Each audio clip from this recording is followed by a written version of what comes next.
Hey, this is Zac. And I'm Clint, and we wanted to thank Exo-terra for sponsoring this episode of Colubrid and Colubroid Radio. Exo-terra is the industry leader in glass terrarium enclosures, and we are a big fan of getting to see the species we work with both at home and at the university. We utilize Exo-terra caging here at Metazotics, and in addition to top quality terrariums, Exo-terra offers an array of heating options, lighting, supplements, decor, and truthfully anything needed or wanted when keeping reptiles. Thank you, Exo-terra, for supporting Colubrid and Colubroid Radio. Hello, everyone. Welcome to another episode of Colubrid and Colubroid Radio. Zac here, as always.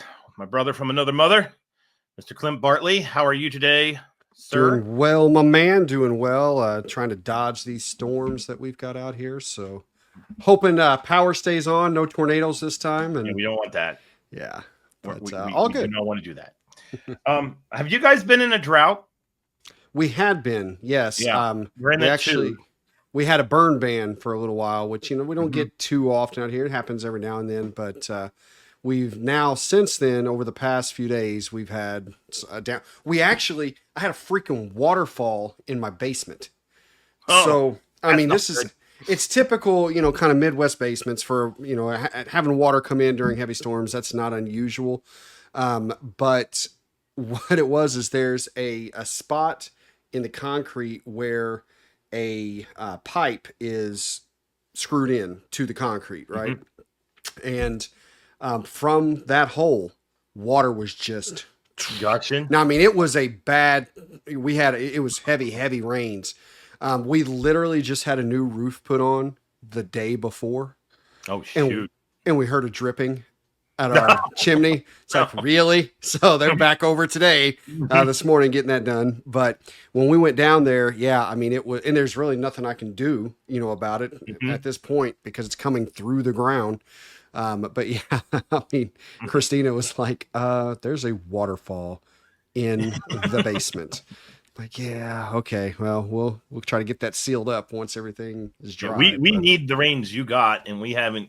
We had some rain last night, but we didn't get, deluge. And the last summer was the driest summer since 1989, which was when we had our last big drought. And then the month of August was the driest month of August in the upper Ohio River Valley. You're in the lower Ohio River Valley, or middle. I'm not sure what you all call it. But this has been the driest August we've had since 1890. So wow. This rain is well needed up here, but we didn't really get what we needed. So anyway, okay, let's talk about snakes instead of weather.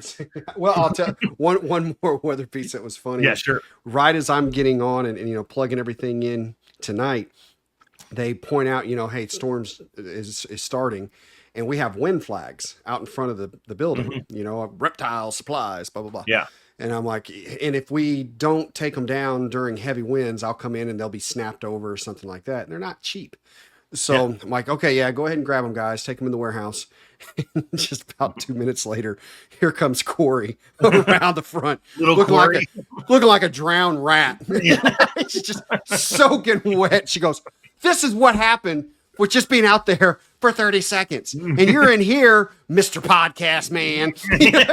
Yes. Laughing. That's pretty funny. It was good stuff. Cool.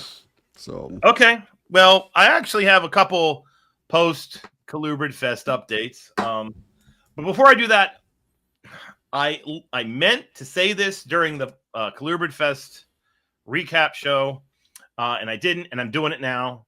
My favorite thing I got at Colubridfest was not a snake, it was not a book, it was not a shirt, it was this. We have a family that makes Colubridfest their vacation. The Youngs come in from Pennsylvania, and they have a daughter named Grace. And when we were doing the Colubrid talks, she made this for me. And this is my favorite thing that I got at Colubridfest. And awesome. My goal is to keep this. And when I'm old AF and Grace is coming, maybe she inherits Colubridfest, I'm going to give this to her. So this is not going anywhere, but this was my favorite thing because I feel like that wonderful little piece of artwork from a 10-year-old embodies what Colubridfest is all about. So Speaking there we of go. that So family, thank you, Grace. I didn't get to tell them this, and hopefully when you guys listen to this podcast, you'll get a chuckle because at one point during the talks, if you're facing the stage, I'm on the right hand side of the chairs, the crowd, Yeah. standing. And I think Kayla had come from behind me, maybe from the restroom, something like that. And she comes up and stops for a second, and we kind of have, quiet little chat on just whatever topic was going on. And about that time, I look on the other side, because if you remember, the family was sitting at the tables off to that left side. And I look over there and I go, hey, look. And one of the girls had her headphones on, and I maybe, plugged into her tablet, whatever. And she's listening to some music or watching some video because she is just getting it. I mean, you see all the dance moves, she's doing spins, and I mean everything getting down. And it made me miss Addie, my daughter, so dang much in that moment. It was hilarious, and I thought it was great. So And final statement to the youngs and to other individuals with children. We have discussed a family rate, a kids rate for Colubridfest. More on that coming, but I heard you and it has been discussed. And so that is straight for you, David. Okay. So my other update is the final crop of freaking false water cobras is hatched. All 36 of them. I thought I was done. I was in the nursery, and these things that I'm shipping them all over the country. I'm sending them out to people, brought some to Colubridfest. I have them in projects, and I was in the nursery yesterday. And I've just really enjoyed watching their numbers dwindle, even though there's currently 45 of them in a freaking research project. And I came in Monday morning. I am a good keeper. I just forgot about the 36 eggs in the incubator. And I walked in, and it was like an out-of-body experience because I looked in the racks and was like, no. Like I'm like yelling into the air by myself. Like this isn't right. And I go and I'm pulling out tubs, and sure enough, there are little baby false water cobras. So then I remembered, oh yeah, that one double clutched, and it was more eggs than the first clutch, that whole thing we talked about. So those have hatched. And then a couple people have reached out to me for pairs of false water cobras that are unrelated. And if you're one of those people that are waiting, those eggs have hatched. So there you go. And anybody else that should want a false water cobra, there are 36 more that I didn't quite realize I was going to have. So please, listener rate, reach out, and I will happily give. These are going to be smoking animals too. They're high yellows. I think our guest today has a offspring from this pairing, so I'm pretty pumped about them. But at the same time, I have enough of them. And then the other thing that happened, which was really interesting, is we're doing a research project right now with the baby false water cobras, which is why I bred them in the first place. And I've covered some of these articles that have come out of this lab in Canada, where it's the whole snakes have friends idea. And what it's really studying is altruism in snakes. And so what we have is we've got 3 clutches where I'm pretty sure there's no relation between the clutches. And we're trying to see if when you pair up juveniles, if they will, hang out with their siblings, if they hang out with animals they're unrelated to, or if they just kind of go their own way. And so my student Morgan, who I love to death, is the queen of false water cobras this semester. She takes care of all these animals. She comes down frequently with a little bit of blood on her fingers, and she just comes in, asks me a question, goes out. She's pretty dedicated.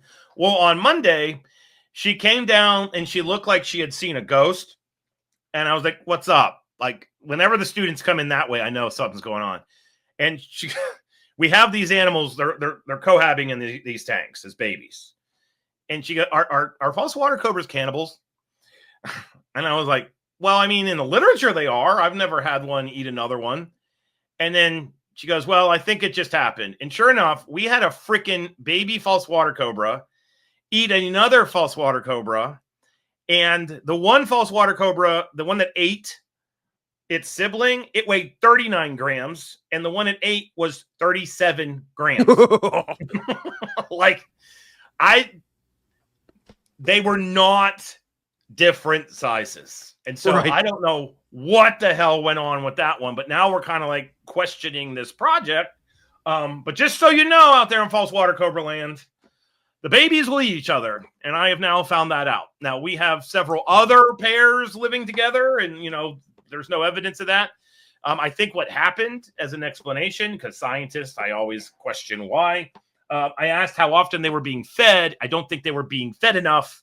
And anybody that's worked with little false water cobras know that they have a crazy metabolism. And I just think it got past that threshold.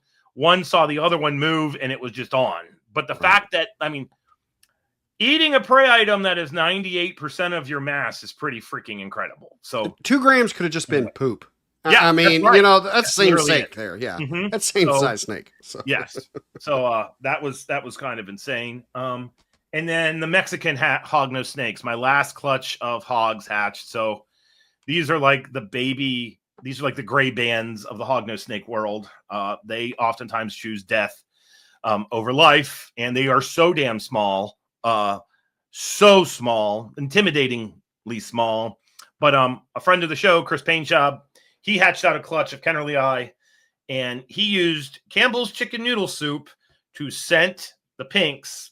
And I am praying to God that works, because the last time I had a clutch of Kennerlii, we got him to eat salmon, like not salmon scented pinks, salmon, and they have never come off of the salmon. They are still eating salmon today.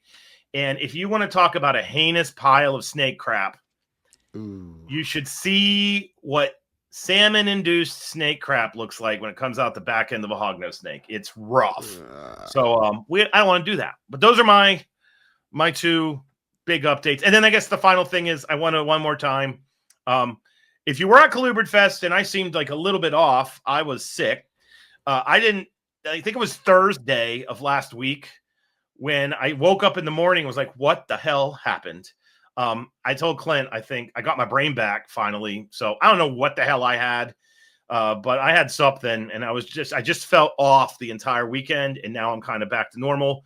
And so I'm really looking forward to next year. Hopefully I won't be sick, and it'll be a little different situation. But yeah, that's all.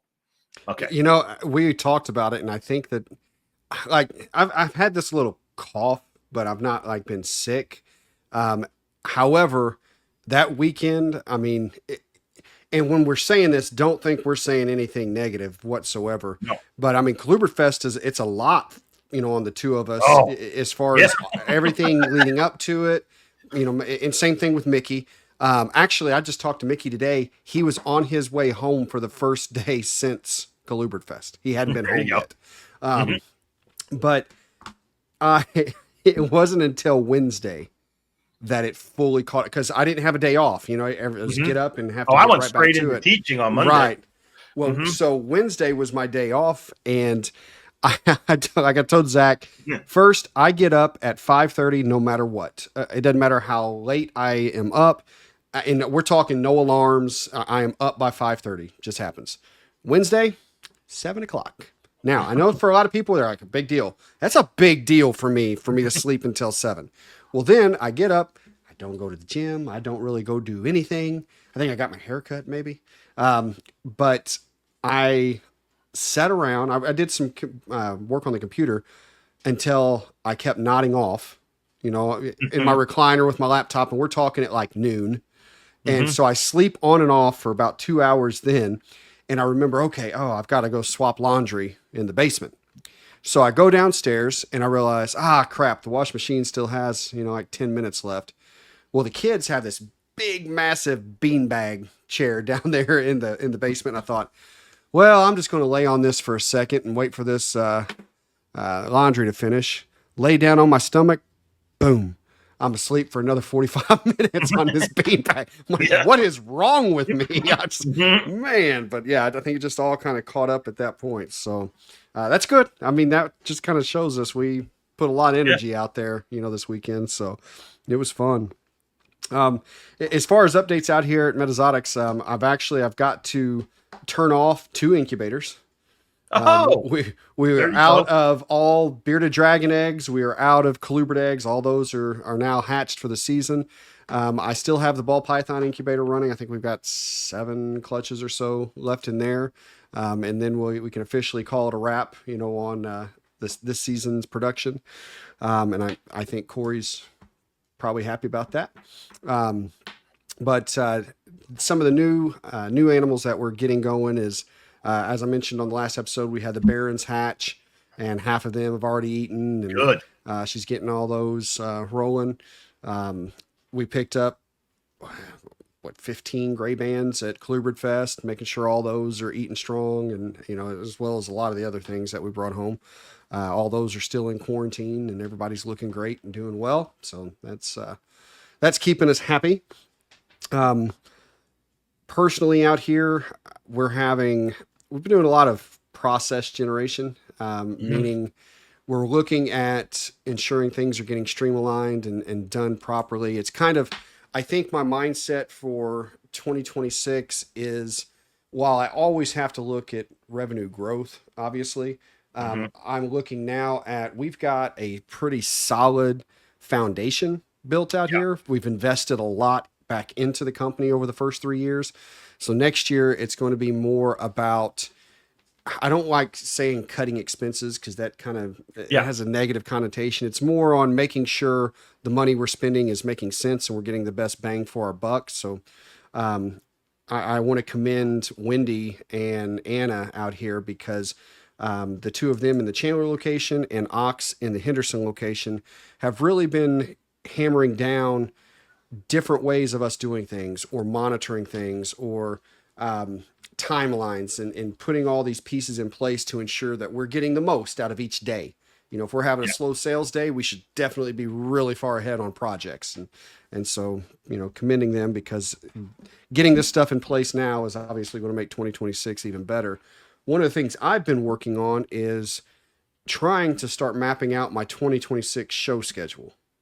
And one of the problems is it's usually like November before some of the promoters get their 2026 schedule out. But what I'm looking at doing this year is not as many regional. We're still going to hold some of the regional shows that we're already doing, but I want to get further. I want to kind of try things a little further out and see what that looks like for us. And so hopefully to some of the listeners, maybe Metazotics will be able to vend something closer to you in 2026. You should try, and I'm totally putting you on the spot, so I'm sorry. You should try doing the Columbus show once. The Columbus, Ohio? Uh-huh. I'm not opposed to it. I got to leave all my black rats at home. Yeah, but you can bring everything else.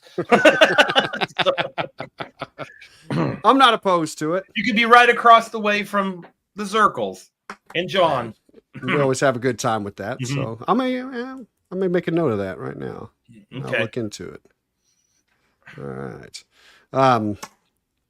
Other than that, just one funny thing that happened today. I had to put my a-hole hat on for a minute because we had a shipment coming. And I'm not going to say who it was coming from or what product was on it, but this is like the third time with this company that we don't have a fork truck.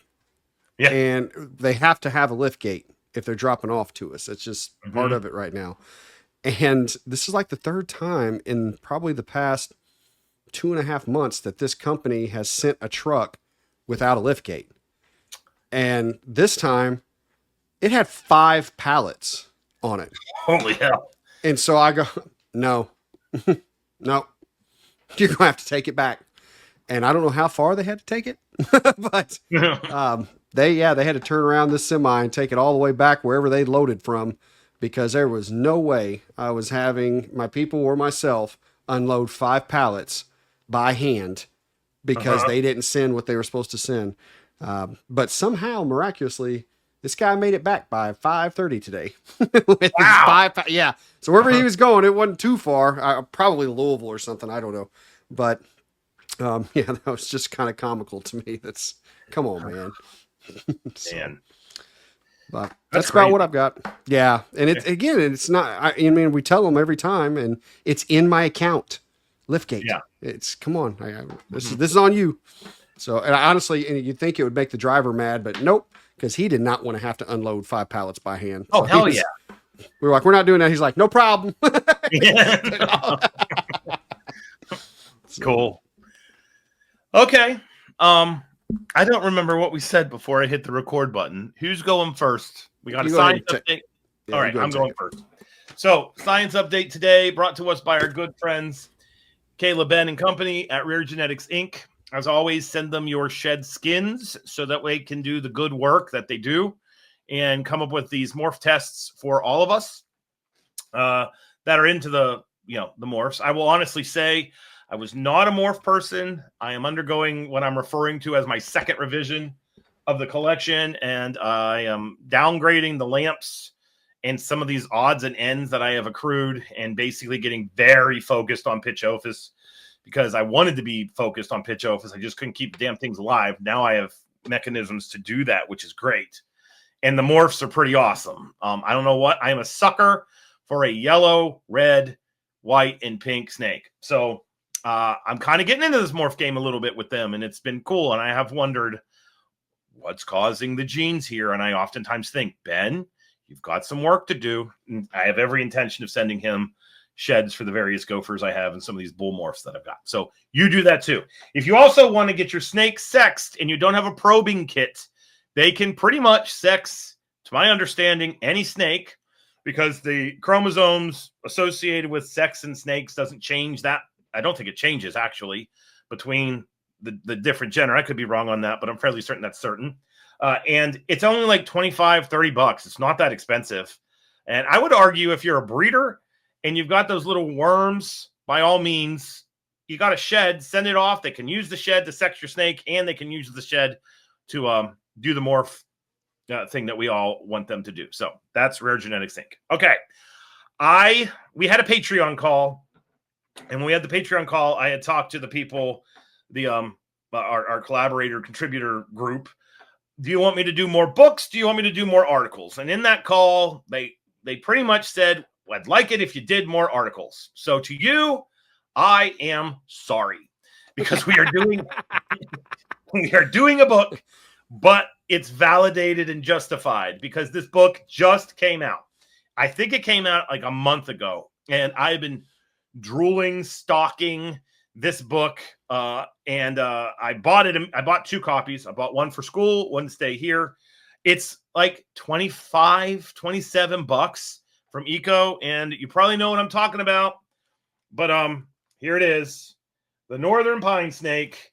It has a subtitle, 50 Years of Research on its Ecology, Behavior, and Conservation in New Jersey's Pine Lands. It's a natural history book. It's freaking fantastic. When I got home from Colubridfest, this was one of my other favorite moments. I was literally holding my brand new from J. Jacoby, Ocean County, New Jersey pine snake, and I was opening this random box, and there was this book. I almost took a picture of them both together. Many people that follow snake science know the history that went into this book. So Robert Zappalordi, he's been on several podcasts recently. He was actually just on Pingle's podcast, which is a field herping podcast, talking about pine snake work and bog turtle work and stuff like that. But he studied this snake for about 50 years, and he initiated it. And then he had 2 colleagues, Joanna Berger, who's actually Dr. Berger, his wife, a professor from Rutgers, and then Michael Gotchfeld, another herpetologist. The 3 of them worked on this species in the Pine Barrens for about 40 years. And what is amazing about this book, I love books like this, is that they cram all the science in there. I mean, if we take a look, there are graphs in this book. Here we go. So here's a graph that shows off-road vehicle traffic. So you look at that and you go, oh, joy, graphs. But when they're talking about the graphs, they're also telling stories about how they found this random pine snake in, a tree hollow where they didn't expect it to be. And they found it there because this person just happened to be bending over, tying their shoe. Like those kind of really fun little tidbits that we like. So it's got a Carl Caulfield element to it. And at the same time, it reads in some sections like a journal article. So those of you who like the journal articles, buy the book. Those of you like Caulfield storytelling type, buy the book. But you really want to buy the book if you own a freaking northern pine snake, because most of the northern pine snakes that are in human care in the United States originate from the Pine Barrens. Now, they do have a section in there on conservation, and there is absolutely zero reason for anybody to be taking a pine out of New Jersey. Don't do that. I'm teaching herpetology right now, and I have a phrase I keep saying to the students. I use it to keep them awake, and it's, if you don't like turtles, you're an asshole.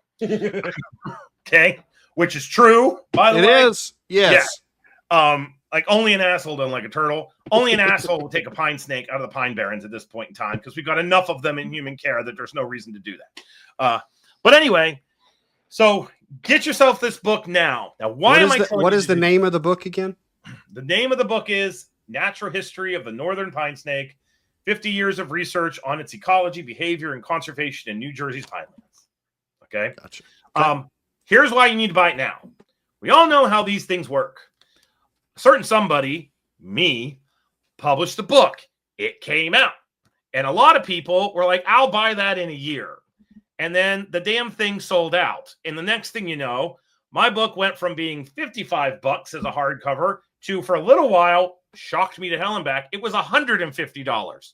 Right now, this is $25. This is less than dinner at Wendy's for you and your family. And you can have everything you ever wanted to know about pine snakes. So it's an absolutely wonderful book. Highly, highly recommend it. I'm only halfway through it. Didn't finish it yet. It's what I'm reading at nighttime, but I had to stop reading it when I was in bed because I was getting like jazzed and waking back up again. And I was like, well, this totally isn't working. So it is an absolutely wonderful book. Go buy it. Support these researchers. They're also wonderful people. I can't say enough good things about it. That's it. I like it. I'm ordering it now. Okay, there you go. I have northern pine snakes. So, coincidentally, one thing you just mentioned, so Ricky, who was with me at Colubridfest, and, you've met as a lot of the individuals at Colubridfest, you just said the study on off-road vehicles.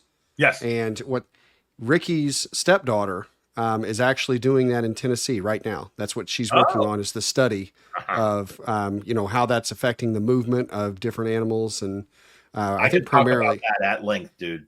Yeah. I mean, it's so, it's funny. It's so many people in my, sphere are into this kind of thing. So very neat. Yeah. Okay. Well, I will move into the market update, and as always, the market update is brought to us by the Show Me Reptiles Show and Show Me Marketplace, those who also brought Colubridfest for the past 2 years. If you have a Show Me show anywhere near you, go support Mickey and his team. Support those vendors, because, as we like to say, support those who support us, and by us, we mean the Colubrid community. So what I'm going to talk about just briefly, I mentioned that I'm looking at trying to map out my 2026 shows. And it's because I'm wanting to get some of the bigger shows that are further away, and feel, some of those, because I think that as you and I really got a taste of Tinley and Pomona and how different those shows are, I want to get something like in the Southwest and feel what that show's like. I want to get something in the Northeast, and, I want to start feeling just, again, what the differences are in the different regions. And, see what I can learn, learn more of the markets and what's happening there. So that's what I'm doing. Obviously the next big show that's about to hit will be Tinley, and that's going to be in just a few weeks. You kind of know what to expect out there. It does always give us a little bit of the pulse on what's out there. Because I know what I'm going to see out there typically, but you can gauge by looking at that traffic flow. And I think, and at least for me, because you could probably say the same thing at like Daytona, you could say the same thing at Pomona if you're there every show. And so like with Tinley, I'm there every show. So, by seeing that traffic pattern, it does tell me, okay, is the market, is it as a whole softer at the moment, or is it picked up? Because you see so much of that general population coming in. I say general, but not so much, because, let's face it, it's not a whole bunch of people from Tinley Park filling up the Tinley Park show. This is a destination show. So I'm looking forward to that. And then, of course, I'll talk about it on what I see, on the show afterwards. But I do want to talk about a new product. And it's looking like it's going to be pretty cool. So it is by our sponsor, Exo-terra. Nice. And, luckily, we get to talk about it because we get access to it before it kind of hits the market. One of these are on their way to me right now. And what Exo-terra has done is they have revamped their terrariums. So their terrariums and their paludariums. So it's going to be the Exo Pro terrarium launch. And some of the updates compared to the previous Exo-terra terrariums, they have a new latching mechanism. It actually, from what I can tell, it looks like you push a button at the top, and that's what unlocks it. And if you have any of the large Exo-terras currently, you'll notice there's not a lock on the top. There's a piece that came with it that you would put on there, so something couldn't push it open. But they seem to have taken care of that issue, so that's pretty cool. It also has this attachment on the front. So you know how you've got this, I'm going to call it screen. It's more like this hard mesh in the front that allows the air to come through there and up the top. Exactly. You can adjust that now on how much airflow you want through there. So even with the screen top, you can have more humidity, held in there if you don't have it just, passing straight through. So I thought that was really cool. It also has the glass at the bottom is raised a little bit so that you can put a heat pad. Well, actually, Exo-terra has new heat pads out that I want to say they're self-regulating. So there's a lot of cool stuff that, just they've upped the design to make it more conducive. But one of the things when I was checking it out that I thought was really cool, they have, just like the old Exo-terras, where you'll have notches in the back where you can run either your probes, or you can run tubing, things like that. So it's got that, but it also has attachments built into the frame that, like, you can lock in a mister nozzle. So it locks in place. And so then it just, boom, you can set your automatic mister right there inside. Yeah, I thought it was really, really neat. So it's got a lot of really cool stuff. The mesh on top is a stainless steel mesh, so you have the best UVB penetration that you can get through it. So it's good. And I mean, obviously, like I said, they are one of our sponsors, so we do want to say great things about them because we like them. They have great stuff. They are sending one of these to Metazotics, and we're going to get to completely set it up and try it out and kind of pass out and pass along what we think. So thank you, Max. Max just popped up one of these new ones, and it's, again, really, really cool stuff. So, and I always say, there it is. Yeah. I just thought that was so cool that it's got the attachment to hook up the Monsoon. So, it's always exciting, like we say, to see companies continuing to advance, even if it's just these tweaks to, an existing product to continue to make it better. And I feel that's exciting. So I wanted to give Exo-terra a shout out on that. And we will be making some video of, of us doing this background and putting this together. And we haven't fully decided what we want to put in it yet. We'll figure that out, but I'll probably post it on our Facebook page and things like that whenever we have it done. So cool. Want to shout that. So I think that's about what I have for the market update. I think the next episode will be the big one, as far as all the updates, the numbers, and all that fun stuff. Should we talk a little bit about our plans for the episodes coming up, just so people are aware? Yeah, absolutely. Okay. So one of the things is, Clint and I are very big on big ideas and pushing things. And then we have Max, who helps facilitate all of this. So the three of us kind of put our heads together. We have a list of guests that we're going to reach out to, but we did one live and we really liked it. And then we were like, yeah, we need to do that again. Yeah. And then we haven't done it. So now we're in the post Colubridfest landscape, which is a good landscape. Now, mind you, I went from Colubridfest to opening up a $2.1 million building, which is the next thing we're doing on October 23rd, 2025 at 2 p.m. Can you tell that date and time is locked in the brain for me? But anywho, we want to bring the lives back. We have plans to do some roundtables. We've never done a roundtable. We're now totally comfortable with the platform that we use. I am fairly certain we can do a roundtable. So we have a couple ideas that we have come up with, but we're going to kind of lock this thing in.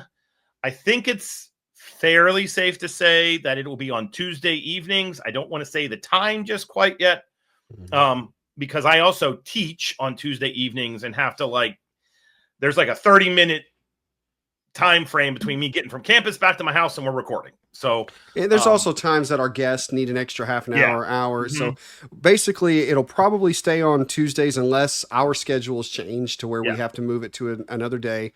But I think that it won't affect our listeners much because right now everyone is used to hearing the episodes pre-recorded.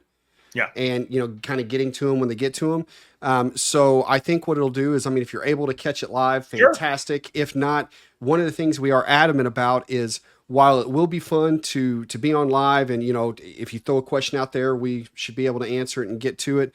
We're going to ensure that for those who are listening in their car, those who are listening while cleaning cages, later, it's not bogged down by the conversations that are taking place with those who are interacting live. So you're not going to lose any of the feel and vibe of what the show is right now.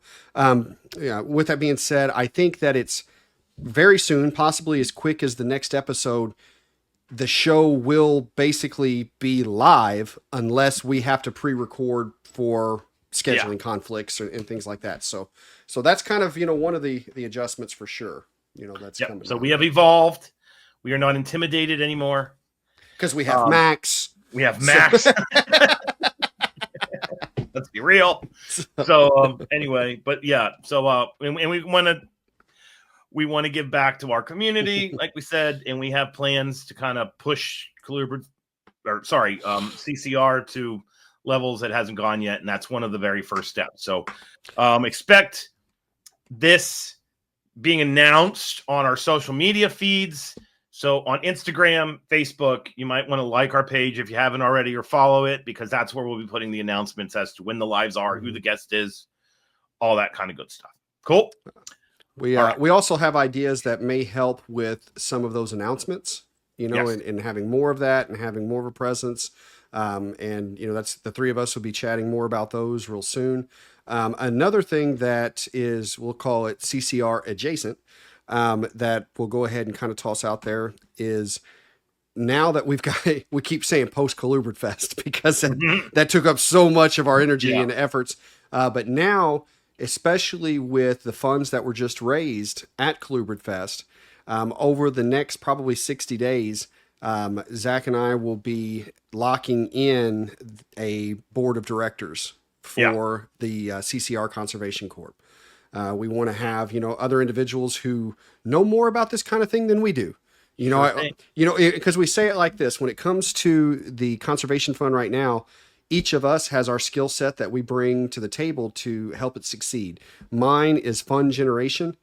So bringing in, more money, and Zac's is where that money gets spent and how it gets spent. Yes. And, that's, so the two of us, that's great. However, it's when you start talking about legalities, when you start talking about scholarship funds, when you start talking about, different tax pieces and all these checks and balances that we want to make sure we are completely, doing right. Aware. Exactly. Then obviously we want to get those who that's their wheelhouse, especially those as we want to grow this fund exponentially. It's going to be good for us to have individuals on the board who have done that kind of thing in other organizations. So, and so far we've got a good idea on some of the individuals we want. And I think most of them are probably gung ho to do it. So everyone knows it's not a paid gig. So this is still, it's all these people are volunteering their time and expertise because they believe in the cause as well. But that is something that we're pretty excited about. And once we have that board in place, we'll be making announcements on those individuals. So more fun stuff, a lot going on. All righty. Are we ready to bring on our guest? I think we are.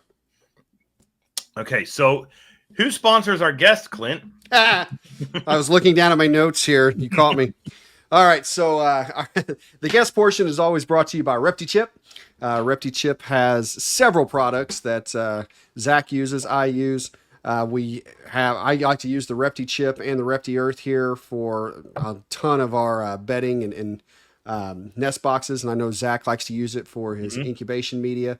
And they've got more and more of those products that are being developed and coming out. So ReptiChip, it was the original. It is the top and trusted coconut fiber brand. So please support ReptiChip. There we go. So our guest tonight is Chris. Is it Chaffin? Chaffin. Okay. Yep. From Copperhead Reptilia. And I just want, I never knew this about your name, your company name. I thought it was hysterical. He's Copperhead Reptilia because he's a redhead, which I thought was absolutely fantastic. So anyway, but yeah, Chris has, we found out, has been a longtime listener, and Chris and I have chatted quite a bit. We have similar interests. We keep similarly. And he's basically has always been, in my mind's eye, kind of like the archetype person we make this podcast for. And so it's kind of our honor to bring Chris on to the show. And Chris also attended his first Colubridfest this year. So got lots of fun stuff to talk about. But with that being said, our standard issue introductory question: how did you end up here, Chris? What's your origin with reptiles and amphibians, and what role do they play in your life now? And if you could explain your style of keeping, go for it. Yeah, absolutely. Well, first off, thanks for having me on. Obviously, like I said, longtime listener. I've been listening to the show since it first came out back when it was you and Matt, and I've followed it through all the iterations. So really excited to be here. But yeah, kind of had the typical, like a lot of us, big dinosaur kid. Dinosaurs were dead. So kind of naturally funneled into reptile keeping after that. I want to say when I was probably 7 or 8, we actually went to one of my uncle's properties, flipped a board. He caught me a garter snake. I actually kept it for a while before it actually passed away in brumation, because we didn't know back then you had to empty out their bellies before you brumate them. You know, this was 2005, I think, at the very most. So kind of moved on from that. Didn't have any reptiles for a few years. I was still very young, child with my parents. But then when I was 10, my dad got this idea. Someone he knew was getting rid of this 14-year-old ball python. And he talked my mom into it. Oh, it's a ball python. It's 14. It's old. It's not going to live. Here we are. I'm about to turn 28 this week, and he is 32, and I still have him. I love it. So after that, kind of gradually, got a second snake a few years later, got a corn snake, kind of branched into geckos for a bit in my late teens, earlier 20s. And then kind of came back into it. Someone I was former partner of mine, they worked for Bowling Green University. They have a big herp lab there. And they also worked at Josh's Frogs. So that kind of dragged me back into the fold. So then I went from ball python to corn snake. And then after like the crested and the gargoyle geckos, I jumped right into mandarin rats. Oh, there you go. Which were actually the third species of snake I ever kept. Still have them, love them. And then just kind of went from there. It evolved because stuff at the lab, we helped out a lot down at Bowling Green. So we brought a lot of stuff home, some of the Tarahumara boas, corn snakes, Dumeril's boas, sand boas, stuff like that. And then it just kind of boomed from there. A lot of that typical, like, you're getting into everything and everything is so shiny and fantastic. And to quote you, Zac, but not to quote you, one of your favorite phrases of mine is herpetocultural ADHD. Yes. Because you can give me any snake or any reptile, really, because I do keep quite a varied collection. I can find something fascinating in the natural history or the evolution of most species. So that's kind of the problem. I keep a little bit of everything, but I do not breed everything I keep. I do keep a lot of stuff purely for the enjoyment of the species or just because I like that particular animal. Very cool. So I have a question on that front, if you don't mind. Mm-hmm. Yeah. If you were to like break the collection up in percentages, what percentage of the species you keep do you actually breed, and what makes you make the decision, I think I want to breed this species? Mm-hmm. So I should add, breeding is kind of a loose term for me. I only have a few projects that are at breeding age. I'm hoping this upcoming season I will have a little bit more. I kind of fell into that loop that I think a lot of people in the younger age group fall into, where we're so afraid to overfeed things, and it is so ingrained to not power feed that sometimes you end up a little bit underfeeding. And that was something that I was not feeding as heavy for the growth and the breeding that I wanted to see earlier on. So I was playing a little bit of catch up. But so as far as my collection goes, I would say generally, probably only in the like 20 to 25% of the species I keep are actually species I intend to breed. A lot of what I did was I kind of early on had a group of mostly colubrids, but some pythons, some boids that really appealed to me. And a lot of it has to do with kind of prevalence in the hobby. I'll be super real. I know this is a colubrid podcast. I love ball pythons. I actually keep more of them than any other species. Nothing wrong with that, dude. Yeah, not at all. But I do not breed them, and I actually You all want to know something fun? For the people that think that I'm a ball python hater. The only 2 snakes I got in the freaking auction at Colubridfest were those ball pythons. And it's funny because so many people thought I was feeding them to my false water cobras, and that was not happening. Those snakes are alive, everybody. They were not. And I actually bought it was hard to find, actually, oh my God, pied male ball python was the last snake I bought. So there you go, colubrid land.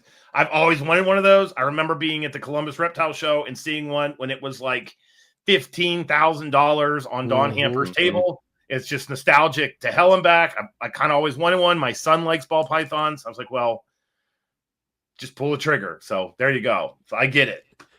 I'll say, if we're making, guilty pleasure admissions about ball pythons.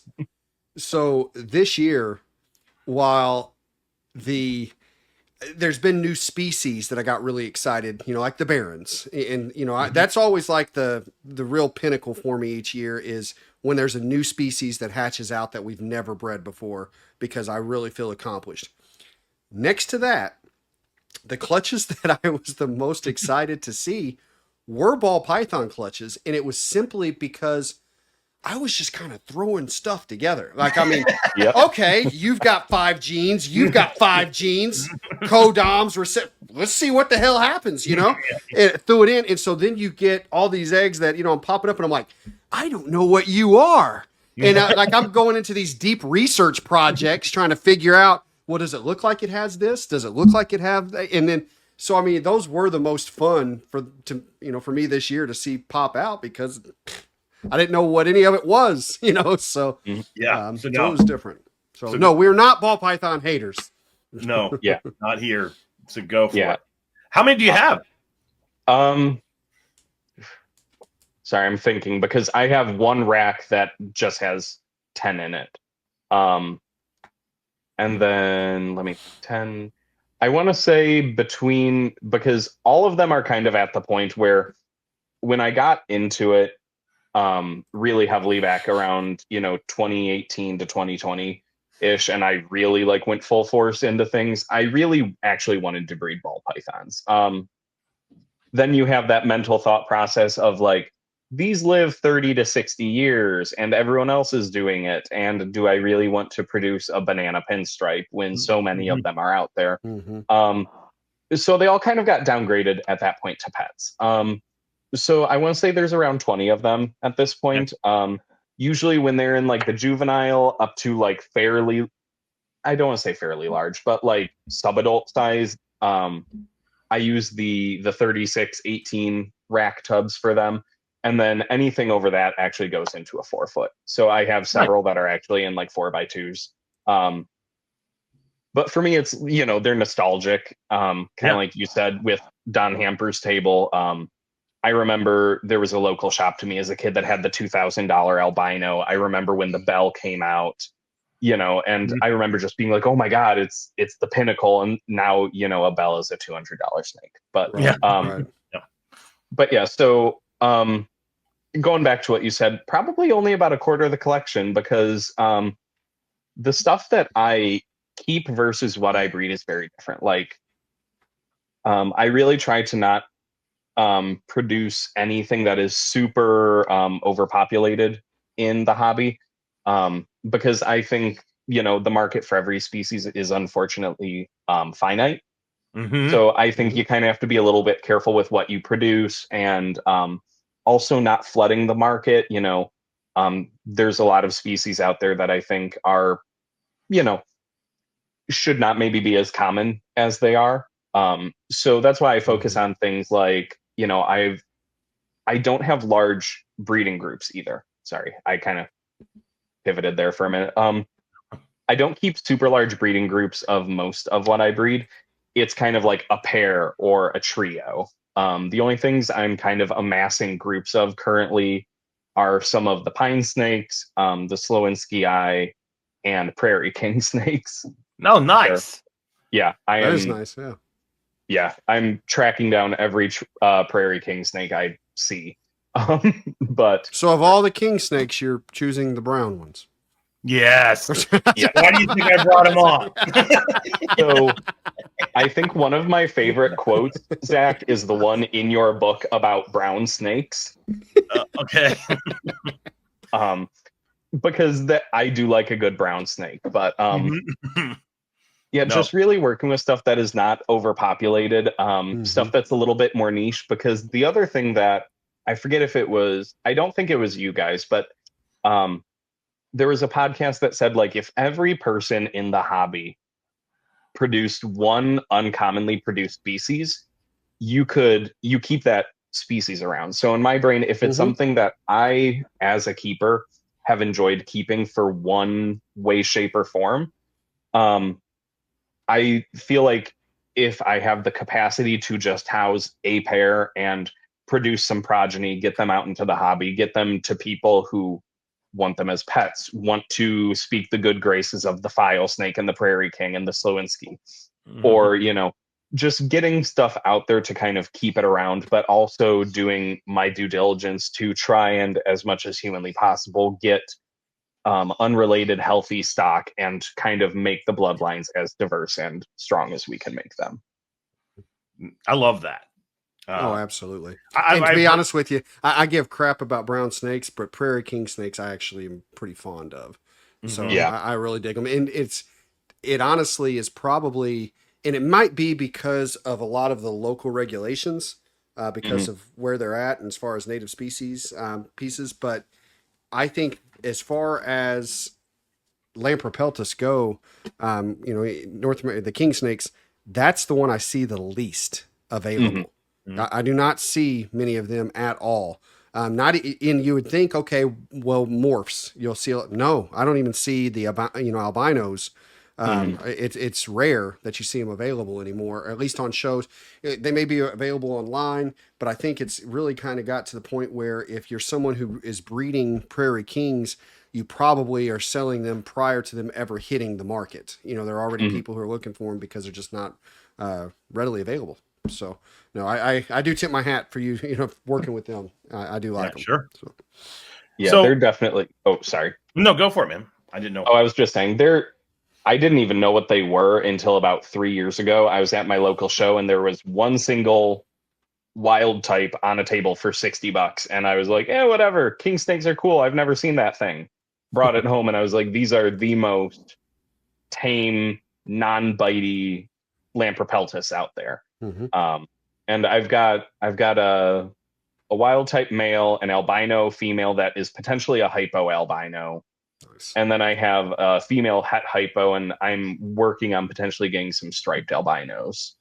Very cool. So Very cool. Well, if you don't mind, since you kind of just started, do you mind running down the colubrids that you're keeping? How much time do we have? Okay.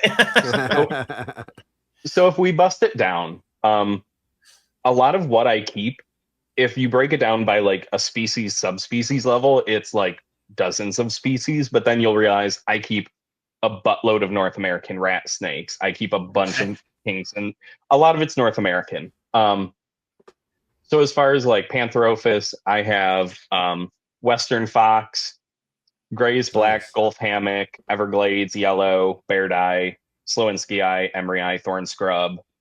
That's a lot. Yeah. Yeah. When I tell you I have a 4-bedroom house and I have 2 bedrooms just fully decked out as reptile spaces, and I'm working on finishing the basement to move everything and just have the full basement. Yeah. And then I have a separate room that I like quarantine in. So I've got all that. As far as kings, I do have some Florida stuff. I have gray bands. I have 277s. The prairies. Sorry, I'm thinking. I'm going down the list. Speckleds, desert. Then I've got a bunch of I've got suboc. Clint, I've got a suboc from you, and I've got that Mexican night snake. I've got some old world stuff, so I have pairs of Ridley eye, pairs of the Grabowski eye, so the Sumatrans. Nice. Then I have Vietnamese, Blue Beauties, and Taiwans. I have Mandarins, Bamboos, Diones are one of the breeding groups. I have a trio of those. File snakes, and then I've got a bunch of boas and pythons. I have the Baron's Racer. I have some rear fang stuff too. So, like Zach, I've got that water cobra from you, the high yellow you were talking about, who I'm actually looking at right now. Nice. Yeah, and so I've got that Baron's Racer, beak snakes, Mad Hog. I keep busy. You've got a good spread. I mean, a very, very good spread there on it's a lot of times the guests that we'll have, they've got if they're not just strictly specialized, they'll have an eclectic colubrid collection, but you kind of go the gamut there, moving into the boas, the pythons, the everything. So, and I understand it because I've always been the same way, where there's several here. And I mean, even before Metazotics, I will say one of the things you said is funny to me because I say this to new keepers or those who have come in and they're getting like their second snake now. And I'm like, I'm telling you what's about to happen. Is nobody has 5.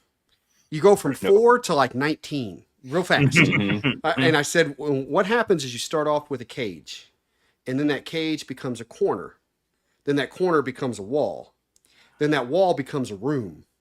Then that room, because you just said it, becomes your basement. And then I go, and before you know it, you're buying a 9,000 square foot building to house all this crap, because it just grows and grows. So when you said that, I'm just kind of chuckling. I'm like, I know this story. I see it happen. So, Cool. Because I've got like I said, I've got the main snake room. I actually have a lizard, gecko, tortoise, and then like tropical young python room. So like that's where like the scrub python and the green trees and some of the Darwin carpets are.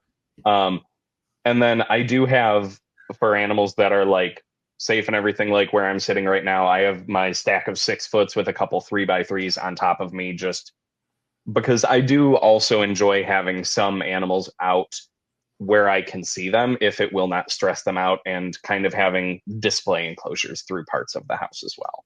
So sure. So I also know when it comes to keeping that while you mentioned racks, most of your stuff is in Vivaria. Is that a fair statement? So I would. Oh, sorry. Well, is that a true statement, or am I barking up? I would say probably. I would say probably about 50-50 right now, because I use a lot of grow out racks. Okay. But the ultimate destination for the larger snakes, once they reach adulthood, is a vivarium. Is that fair? Absolutely. Yep, 100%. And then with the vivaria, are you doing bioactive, naturalistic, both? I do naturalistic. I yeah, I really tried hard. Again, like I said, back in the day, the partner years ago when she worked at Josh's Frogs, we got massive staff discount on stuff, and I tried to put a ton of it on bioactive. And it really just didn't work. I was not as into colubrids at that point. And unfortunately, when you're dealing with boas and pythons, the bio load is so infrequent that the cleanup crew just crashes. Yeah. So that was when I swapped to more doing, it might be like a dirt, mulch, top sand mixture with some leaf litter, some stuff like that. Those are some setups of mine. These are more of the kind of the standard what an adult or like what a tropical snake is going to be kept in. It's pretty much some cypress mulch, maybe some moss, some leaf litter, staggering logs and hides to give them, both areas they can be low and kind of lower to the ground if they want to come up. I'm a big fan of overhead heating and using basking bulbs over, I'm one of those people, I will say it, people have called me old fashioned. I have this old as hell book that I got in like the early 2000s that it was one of those ones that talks about putting the mite strip in the cage and using newspaper and stuff. But that was how I learned back then, was you use an overhead lighting, and we didn't have the radiant heat panels and a lot of the stuff we have today. So I'm still a big fan of doing overhead heating. I do cypress mulch is one of my favorite things for a lot of larger adult colubrids, temperate species, pythons, boas, stuff like that, because it generally it's pretty mold resistant. It holds humidity okay. Sometimes you have to kind of keep up on it a bit, but just really offering them a lot of room to stretch out and be able to climb, and giving them different opportunities within the enclosure. Cool. So I've got a question. And first, before I ask this, I want to describe what we're looking at to anyone who is hearing this. So we've got some pictures of Chris's cages and his setups, which look awesome. And like, just to give an idea, I'm looking at, I believe, cypress mulch as a substrate in these with some, and we've got some moss on top. Is that right? Is that what I'm seeing? So the one on the right, which is the more tropical one, that has some sphagnum on it. The other two do not, because those are, so the bottom one on the left is for an Aesculapian snake. The one above it is a Japanese rat. Okay. Oh, cool. There's just leaf litter in those. I'm really lucky. I have a decent sized yard near the woods, and I have not used pesticides at all since I bought my house. So everything gets kind of like briefly rinsed off. I'll bake it and then just chuck it in a cage and free leaf litter. I collect every fall, and that usually gets me through to the next year. I get a couple of garbage bags full. Gotcha.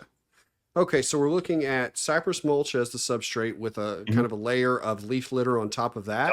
We've got we have some hides, we have sticks, logs, stacked like Chris had said, and it's a pretty, I don't want to say full, but it's got quite a bit in there. Okay, so lots of options, lots of things. One of the things I think we have failed to kind of chat about when we're talking about the naturalistic cages versus bioactive is, we've got this looking great. They have all their options. What's your cleaning regimen? Is this a spot cleaning? What does it look like for people who are going to set something like this up so that they understand what it, either A, what it takes, or B, what's okay, as far as the cleaning in time? Yeah. So obviously spot cleaning is very species dependent. Like I do spot clean. So as I'm going through, and usually at least 2 to 3 times a week, I'm pulling water dishes, scrubbing them out, all that stuff. And if I see poop, I'm just tossing it. I worked in a biomedical animal lab for a while, and as gross as it sounds, you get really good at smelling where stuff is throughout your room. No, I get it. I'm sure you guys know that feeling. Oh yeah, there's something dead or regurgitated in this rack. Out of these 100, they're in this rack. Find it. Yep, exactly. So at bare minimum, every day I'm going in and I'm just quick checking everyone. But a couple days a week, I'm doing water dishes. I'm checking for poop, especially if I've fed, especially the colubrids. I'm checking them much sooner because the baby colubrids, I do tend to use the all dreaded shredded pine that we hear everyone talk about. It works. Yeah, yep, exactly. So I do that. And, the babies that are in grow out tubs, they're getting changed. Usually most of them are getting changed at least every 2 to 3 weeks, full substrate change, if not more than that. And then with the bigger stuff, it's kind of, I don't want to say it's as needed because I try to do it 2 to 3 times a year in the really big vivs and just fully strip everything out and reset it. But if something gets really gross, obviously I'm going to do it sooner. If someone, for example, I have the cage right here behind me is a dwarf retic cross, and she will just shred her skin all over the cage. So if it's something like that, or like sometimes the Crebo will really tear up his shed on the branches in there as well. And sometimes it's just in pieces and it doesn't look good. And I'm a little OCD about it, so that cage will get fully cleaned at that point. So it just kind of depends. Very much depends on the individual animal. Some get it a little bit more frequently than others just because they need it. But and the reason I wanted to bring it up is because it kind of, in what I'm about to say, goes against some of what we have been talking about recently when it comes to the sanitation of so much. And I mean, we had the talks at Colubridfest, and I mean, so much of what they say will go against naturalistic keeping, in terms of this, and that's good. That's okay. It's not saying one's right, one's wrong. These are, different methods. One of the things that I remember Chelsea Islander saying whenever we had her on is we were talking about forward flies. And anytime she's had forward flies, she says it's always coming from a rack. It's never coming from the naturalistic cages. And it wasn't until I started setting up naturalistic cages here in the shop that I agree with that statement.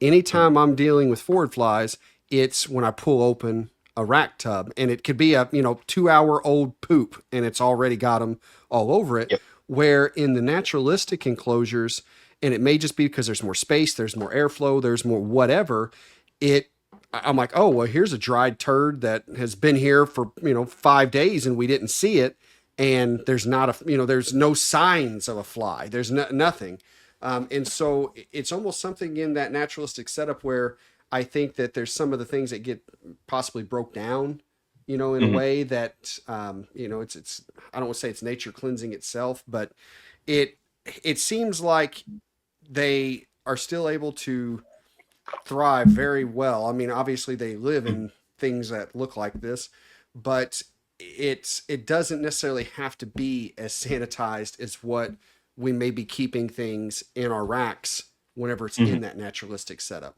And again, at least in my experience, ever since setting up all these pits in these larger enclosures, screen tops, we're using a sand soil substrate mix. Same thing for the barrens. And, we've got different furniture, let's call it, in there. And I never see a fly anywhere near those cages.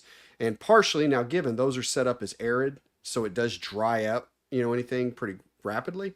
But everything seems to be really thriving. I think that's in the that. secret. Is it just it dries up and the larvae need moisture. Yeah. Because in this space, I can flat out tell you, how do I do this? This rack right there, that's where the forwards are. Yeah. Yep. I hate them. In fact, my infamous dead mouse in a deli cup mechanism of trapping them, I've learned that I actually will fill a deli with forwards. If I put a mouse in a deli and put the deli in the rack tub, just like imitating when they regurgitate a mouse or they push it under the mulch and you miss it. And I'll clean house if I do that. I do the same thing in those vivs, and I'll get some, don't get me wrong, but it's nothing like what comes out of the rack. Yeah. Sorry for that tangent. Just when I saw that, I'm like, what? We've never talked about cleaning these, and I just want to make sure. Well, I have one other question about cleaning, because I have a similar setup to you. I have racks. I have Vivaria here at the house, and it is probably about a 50-50 split. And I'm on a similar I usually do 2 big overhauls a year with the cages. Mm-hmm. So are you a every weekend I'm cleaning someone kind of person, or is it Yeah. I'm going to take a weekend and they're all getting it? I'm one of those people, I do as needed. Again, this kind of comes from something I learned about myself when I worked in the labs, was when you're going through and you have the whole, I have to do this whole thing. It's a little bit more daunting than this one needs it, or this one needs it, go through the room, that one needs it, and kind of piecemealing it out. But then at the same time, I will have stuff like my big plan for this weekend, the ball python rack needs a deep clean. And I will do like one rack at a time. And sometimes like the cages behind me, like I said, larger constrictors, I tend to do this room all around the same time. I also live kind of rural. We don't have a great trash disposal system out here, so I kind of have to be a little gentle on waste pickup around here. So it would not be possible for me to clean every single thing top to bottom in one fell swoop. Plus, it would probably take me about 2 days straight to do it. Gotcha. Okay. But all right. Then another question with this style of keeping you're doing. Are you a every Thursday night I feed, or is it I watch the snakes tell me when to feed? that is very species dependent.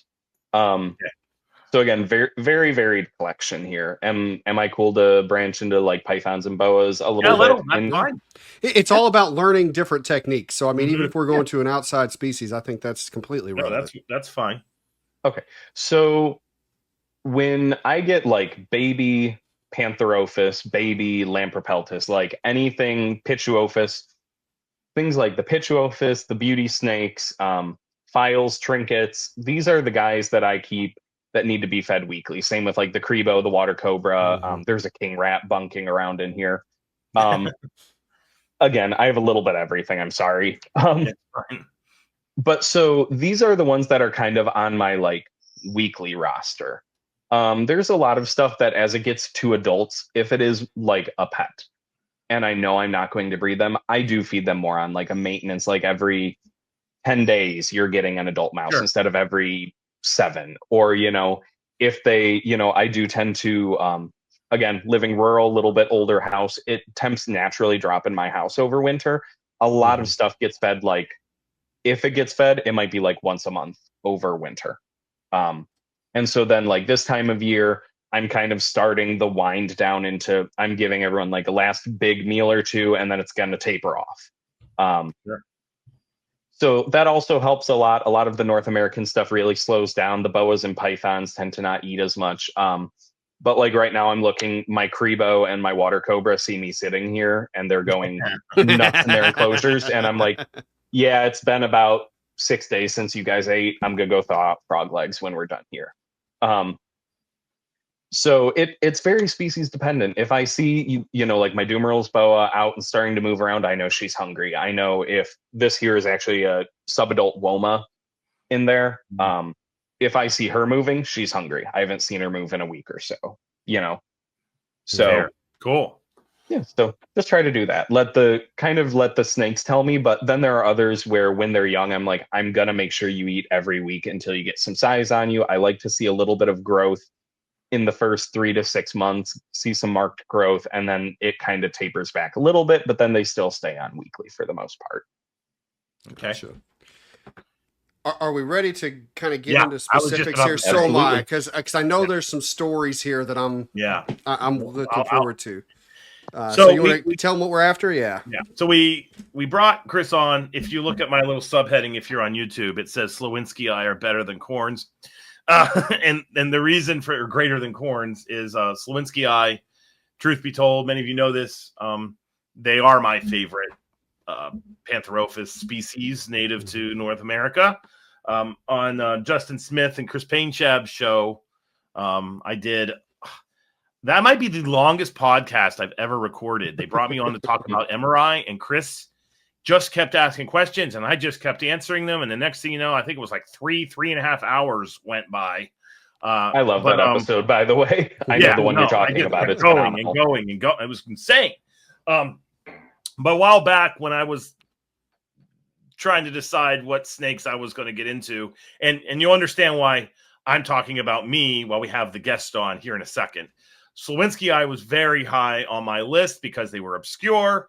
They were recently described. I was in grad school when this snake was described in the early 2000s.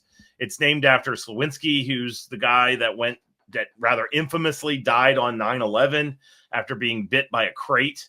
That's right. Was kept alive by somebody giving him a tracheotomy and breathing through a Bic pen. Like it was like the story is insane. And so you have that whole thing. One of the newest species of snake described. It was controversial. All that kind of good stuff. So it was a perfect nerd snake. And I just really like my brownish snakes. This is not truly brown, Clint. It's mahogany. It's brownish. Brownish. Brown adjacent. Yes, So brown adjacent. That's my term for the day. Adjacent. Mm-hmm. Well, can we hear that a little bit of that background from you guys on where not the story that involves you two yet, but how this came about? Because I mean, to those who wouldn't know better, they would look at it and think it's just it's a corn snake that looks a little different, and so that's how did this come to be and what makes it talk different? About that, Chris? Sure. Go for it. I mean, yeah. So, real quick, can I give kind of my backstory with Slowinski I too? Yeah, sure. Go for it. So, funnily enough, very similar reason to you, and kind of going back to what I said earlier. I love corn snakes. I really do. But again, that whole overpopulation thing. So I wanted to breed corn snakes without breeding corn snakes. I say this as I have a small group in the Palmetto sector, and I have a group of Keys corn. But so I wanted something that was corn adjacent. And living here in Michigan, we can't do black rats. We can't do grays. Technically, they count Gulf hammocks as grays. We can keep them if they're captive bred. We just can't breed them and sell them. So I wanted something corn adjacent, and same thing. I found they were very underrepresented in the hobby, and I had heard nothing but good things about them. So, but yeah. So, do you mind rephrasing, Clint? What was your question? I'm sorry. I kind of basically just kind of looking for how this came about. It being recognized as its own species. Where is it from? Where just kind of a little bit of the background, since it's not often, at least for the general population, that a new species pops up that is right here in the middle of everything, around us, and not off in a jungle somewhere, so I guess I just would like to hear a little bit of that background. Yeah. So, these are in the Emery group of rat snakes. So, apologies for all the Latin, because I like the Latin and the trinomials and everything. Apology accepted. So, as a lot of people know, so Panthrophis guttatus is the corn snake. For many years, and Zach, please feel free to correct me, jump in at any point if I'm spouting something wrong. How I've always understood it was Emeryi was treated as a subspecies of guttatus. So the Great Plains rat is Emeryi. So for a long time, there was this thing called a Kisatchie corn, which is kind of what they are colloquially known as in the hobby. Yep. So that is because Slowinski are found in the Kisatchie National Forest area of Louisiana. There is a small population that branches into Far East Texas, but most of them are found in Louisiana. So what they knew for a long time was the corn snakes in that area were this mahogany brown color. And then the theory kind of went that they were a naturally occurring intergrade between Emeryi and guttatus. Mm-hmm. Then it kind of came out once Emeryi got split into its own species, which is a sister species to the corn. Emeryi has 3 plus a 4th sunk, 4 subspecies technically, if you want to break it down. So we have Emeryi, which is the nominate, which is the Great Plains rat. We have Emeryi mealmorum, which is the thorn scrub, which is the dirtbag cousin. The sunk one, the large sunk one cousin. Yes. Then there's Inner Montana, which is the subspecies that was sunk, which is that's Utah, right, Zach? Utah, maybe Colorado. Like basically, it's Inner Montana because it's in the Rocky Mountains, which is crazy. Yep, and they're super geographically isolated. I don't know. I think they should still be a thing, but that's just me. What did they fall into when they were sunk? Is it just MRI? Just MRI? Yep, they're just MRI. Okay. And then they split off MRI Slowinsky. Was that Burbrink that did that? Yeah. Okay, I thought so. But so I've heard lots of different kind of thoughts on what MRI or what Slowinski are. And Zach, I'm not sure if you've ever heard this. I have heard that some people theorize that they are like kind of the progression of MRI towards Guttatus, which if you see some of like the pictures I shared of the ones in my own group, they are more corn snake looking than MRI looking, in my opinion. Yeah, the thing with this group is, so Burbrink, everybody's favorite North American rat snake taxonomist. My God. Clint loves them. Clint's been building a sculpture in his honor. It's going to be in the middle of Metazotics. And I keep putting pins in it. Yes. So anyway, Burbrink did the rat snake paper, and then in good measure followed it up with the corn snake MRI paper. And when he did this, he actually described Slowinski as just a full species. It was, at the time, it was Pantherophis slowinskii. I don't think it was ever a lay-face slowinskii. And it stayed that way. A lot of people were like, BS. And the reason why it was initially described is because they used mitochondrial DNA in a molecular approach, and it very clearly shows in the paper. You can see it. You don't have to have a genetics degree. You just look and see this group is off on its own. The branch length, as we call it, was pretty long. So that was kind of indicative of it being its own group. So Burbrink described it. Then this other guy who's still, alive. If Burbrink had an archenemy, it's Dr. Hillis at the University of Texas. And Hillis basically is pro-subspecies. Burbrink is anti-subspecies. That's what their real argument is. And so Hillis had a grad student relatively recently do a rather expensive genetics technique that actually convinced me, and I'm not the biggest fan of subspecies, but when I read the paper, I was like, okay. And what they did is they then reabsorbed Slowinskii into MRI, but they made it a subspecies. So right now, most herpetologists in North America basically say that Slowinskii is not a full taxa. It is a subspecies off of MRI. And so, which is interesting for Hillis, because for the longest time, Hillis was on team Slowinskii doesn't exist. So I have mad respect for Hillis because the data came back that showed it did exist. It's just based off their analyses was a subspecies. And so we still have Kasachi corns. They're just not a full species right now. They are a subspecies of the Great Plains rat snake. Correct. There you go. Yep. So, I forgot the whole stage where I forgot that they were briefly their own species for a minute there. Yep. So, me being the nerd that I am, that whole thing was what led me to get them. So we're going to get into how Chris got some of his founders or the founders. So it's story time with Dr. Zac.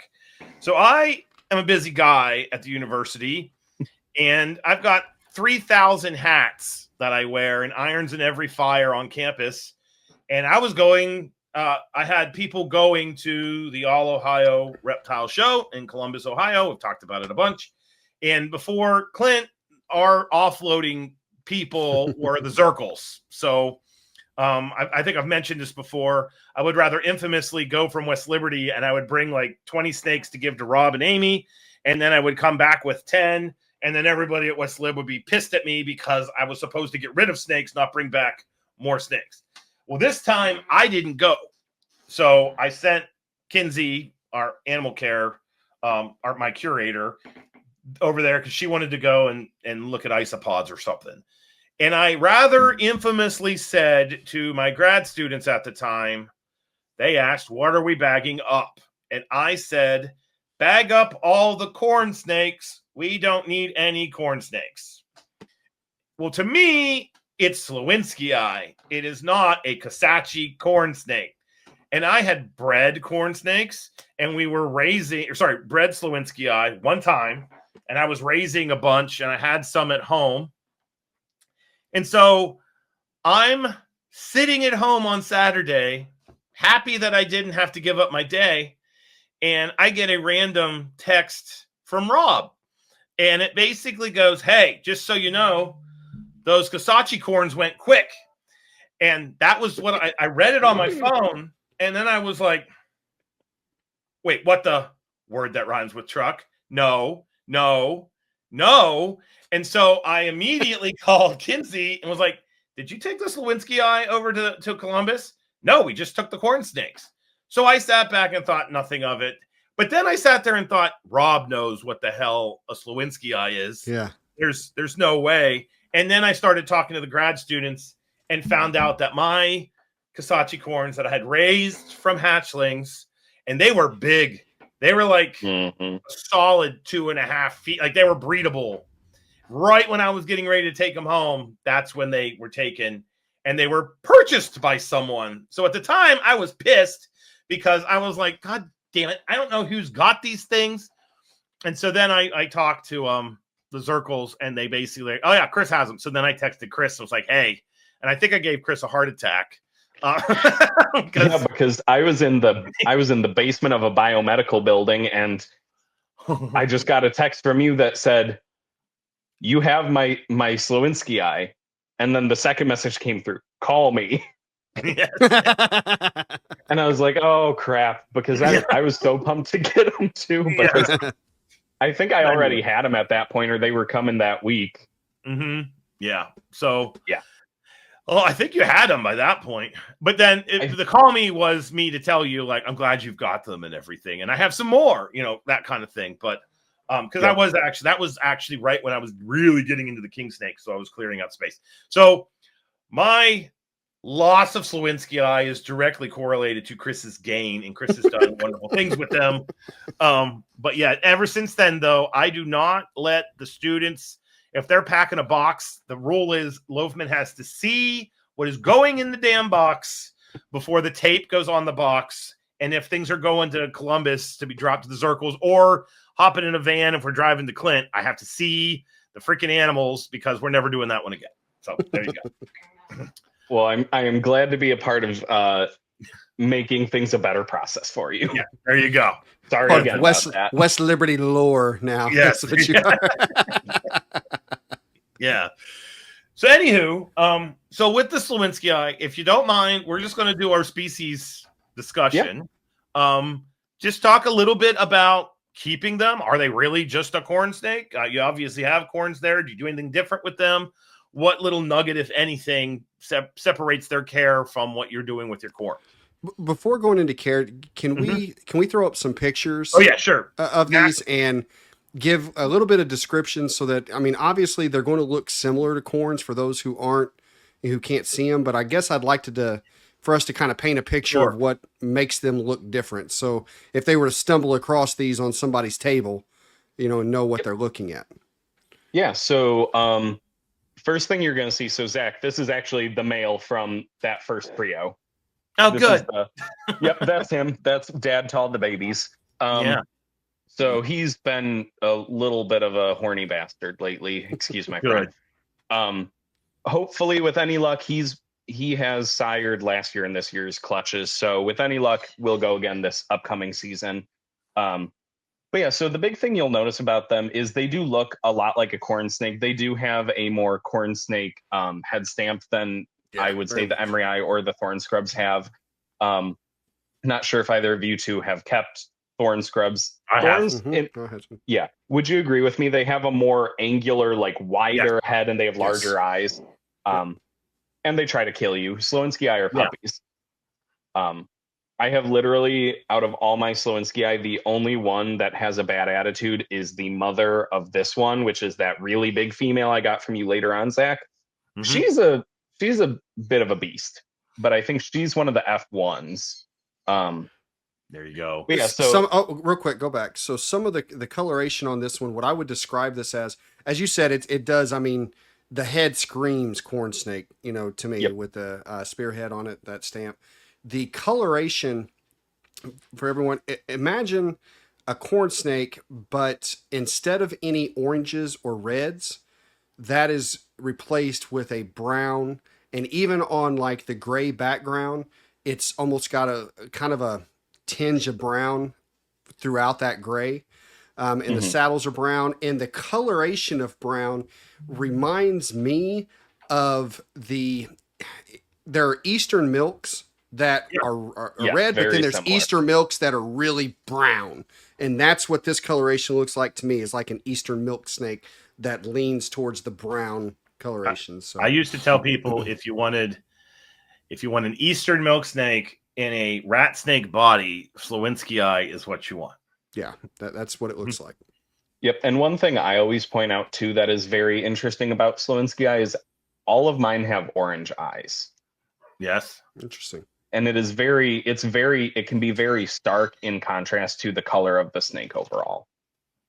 Gotcha. And then on this page, the one that is on the left-hand side, Zach, is from that second group. This is that younger female you sent me, who I've been referring to her as the pink one because this picture does not do her justice. I've seen a couple of these pop up with the further generations of Chris Montros's line. For everyone, can I go into the lineages a tiny bit? Yeah, please. Okay. So as far as I'm aware, there are 3 to 4 lineages in the hobby currently. The primary one that most people see currently is the Natchitoches Parish, Louisiana, which is what Chris Montross over at Dark Horse Herp has. So that is what all of Zach's group was, and what most of my current breeding stock are.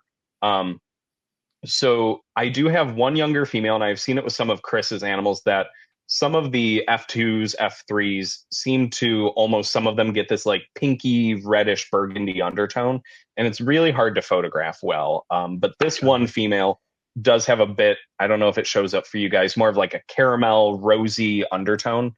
So I'm looking forward to hopefully working with that and trying to select towards that a little bit because I really like that look.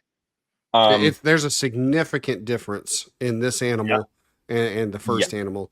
There's and again, I know like what you're saying, the pinks don't really come through in the picture, but for those who can't see this, when I was just talking about like the gray background, there is no gray here with this animal. It's in this picture, it looks more of a grayish, but more of a brownish background. But I'm guessing it's more pink, in person.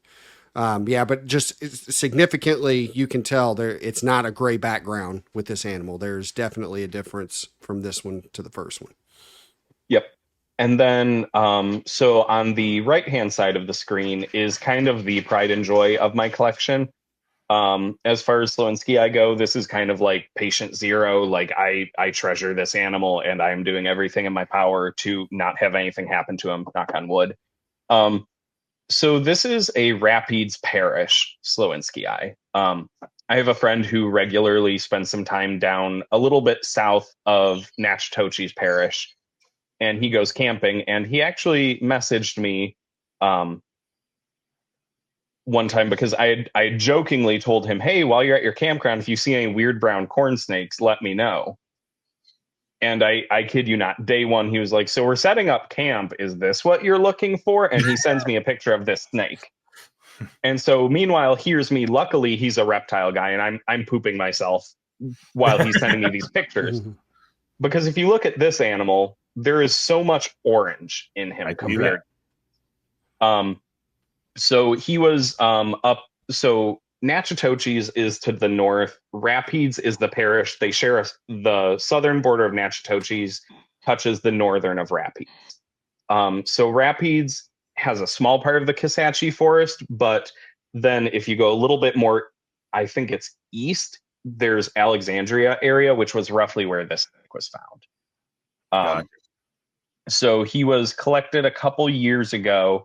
And as far as I am aware, that is the only Rapides Slowinski eye in the hobby. Damn. I would love to find a locality pure mate for him, but his sole job at this point is to hopefully this upcoming season outcross back to the Natchitoches females. I know that there's some, Chris Montross, if you hear me, I'm sorry. He would probably not appreciate his Natchitoches being crossed to a different parish. They do share a border, and the Natchitoches line did have a fairly small founder group. Do me a favor. When you cross these, I need you to tell Chris that they're looking a little greenish. And oh, I poked that bear once with my greenish rat. I posted it on Instagram, and he was like, "Call it for what it is." Yeah. A yellow.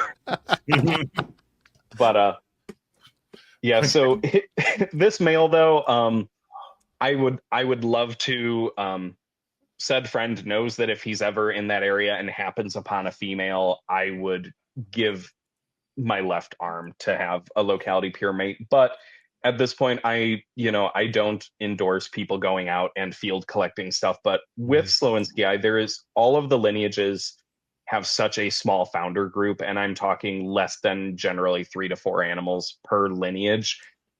There are some issues with inbreeding depression with Slowinski. So in my opinion, outcrossing them, there is something to be said for keeping locality pure lines. What I do plan to do with the breedings is keep both locality pure as much as I can and true to lineage, but also having some hobby non-locality forms that are kind of just to perpetuate them in the hobby. So that is what this male will be going to. To be honest, if counties and forests are all arbitrary human-made anthropogenic identifiers. Like if you look and they come from the same watershed, or they're from the same, section of forest, or they're in the same valley, whatever, I value that more. Like one of the things that, just since we're on this topic, since I got back into pine snakes, I was seeing all the time Ocean County pine snakes, Burlington County pine snakes.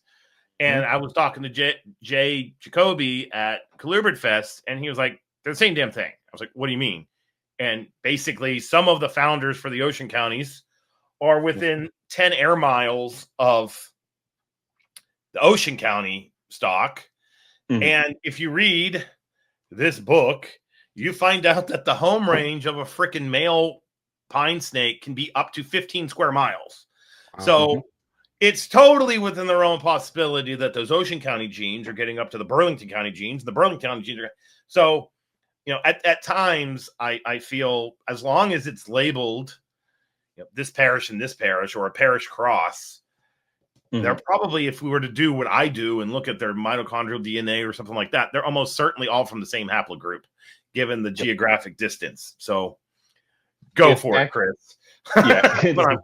It's actually funny that you brought up the Burlington Ocean County thing, because I have 1.1 Northern Pines, and I have a male Burlington and a female Ocean County for that example.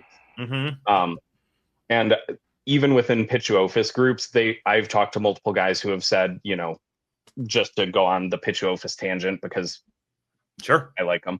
That's what we That's do. actually a very commonly accepted locality cross if you're going to do one for that exact reason. And, I kind of, with the Slowinski, I do at times hesitate to cross the Texas stock with the Louisiana, because they are obviously fairly separated. But even so, I do plan to put some of the Natchitoches into the Texas, because they arguably have a massive inbreeding issue with that line. So I think as long as it is documented, telling people what you did, especially with a snake that doesn't have that much hobby support currently, and you're dealing with a well-known inbreeding depression, it's ludicrous to die on the hill of locality. But I also think it's ethical and right to just make sure that the progeny that come out of that are labeled properly, so people know what the hell they have. Yeah, and of course, sorry, Clint. No, you go. I was just going to say, it does just kind of lead you into the sticky thing, because, before I really made the tilt full colubrid, I really wanted to work with locality boas. I still have quite a few, and carpet pythons, things like that. Where the issue becomes like, if something was crossed 3 generations back and no one knows, that's kind of the issue. So, but part of the issue with Slowinski as well is the Texas animals in particular. And when we get to this point, I'll go more in depth. There are some question marks to the Texas animal. And the Louisiana ones are the only ones that I can say for certain are 100% never been crossed Slowinski. So that's why I kind of want to keep the Louisianas their own thing, and I might move them into the Texas, but I do not even refer to the Texas line, even though I technically have spoken to the people involved with it. They have locality involved with it, but I'll get there in a minute. Okay, cool. All right. That's actually one of the next questions I was going to have is I believe they do have a morph in this. Is that right? They have 2. Correct. 2. Okay. Can we talk about those? And the reason I'm questioning is because with there being such a small founding stock, I'm guessing that we know where these came from. We have a strong idea on it. Somewhat. Yep. So there's like 6 animals collected in the wild. How do we not know where these damn morphs came from? Okay. So this is the primary morph. So there are 2 morphs in Slowinski. Let me preface by saying none of the Louisiana lines of Slowinski, none of the Natchitoches, the Rapides that I have, there has not yet been a morph that has occurred in any of those lines. Okay. Now, there is a Texas line, and that is where the morphs come in. So this is sorry, I actually pulled it up on my phone so I can have the history in front of me. Nice. So this is a silver leaf. To any corn snake nerds out there, it looks very similar to, is it Shatter or Cinder? I forget which one it is that it very closely resembles. This gene gives them a very aberrant pattern. It does lighten the overall base color. So the Texas line animals do tend to be a little bit more grayish, silver, rosy colored than the Louisiana stock in the first place. But the silver leaf mutation turns them almost, as they get to adults, I think I've got the male on either end and then the females in the middle, and you can see it well on the female's neck and head. They almost get like an orange blushing to them, or like a rosy blushing to them. And then it breaks up their saddles. It takes them from kind of rectangular, typical like corn snake looking saddles and makes them very splattered and gives them a lot of sharp edges. It disrupts the mask on the head and gives it a very broken look. So that is kind of the basis of Silverleaf. For those who can't see this would, if I didn't know that this was its own species, and this would almost look like a corn snake, gray rat snake cross to me, in the way that the backgrounds, and because gray rat snakes have a little bit different saddle, some of them in certain areas to me than what even like the black rat snake saddles will be and corn snake saddles will look like. So yeah, I mean, that's what this would look like with the lightening of the brown and the gray being there, but not like deep gray. So again, it's almost as if those two were crossed is kind of what these animals look like. So there are these, and then do we want to go? Okay, yeah. So this is the other morph. Whoa. So there is an anery form of Slowinski. So the anery form very much looks like an anery corn snake. Now, the big difference is that anery corn snakes have what we call carotenoid yellow. Where if you've ever seen an anery corn snake, they get the really strong yellow under their chin and down their neck. Anery Slowinski do not develop that at all. So that is the big difference between the two of them. Are we able to go on to the next slide for a moment? But before we do, I want to point out because the reason I said whoa is the picture we have here on the left, which is that more of an adult that we're looking at So there? both of them are adults. The one on Okay. the left-hand side is just one in more dappled lighting. These are not mine. I would kill to find an Annery Slowinski eye. If anyone knows of any, have any, I will take hets. Please send them my way.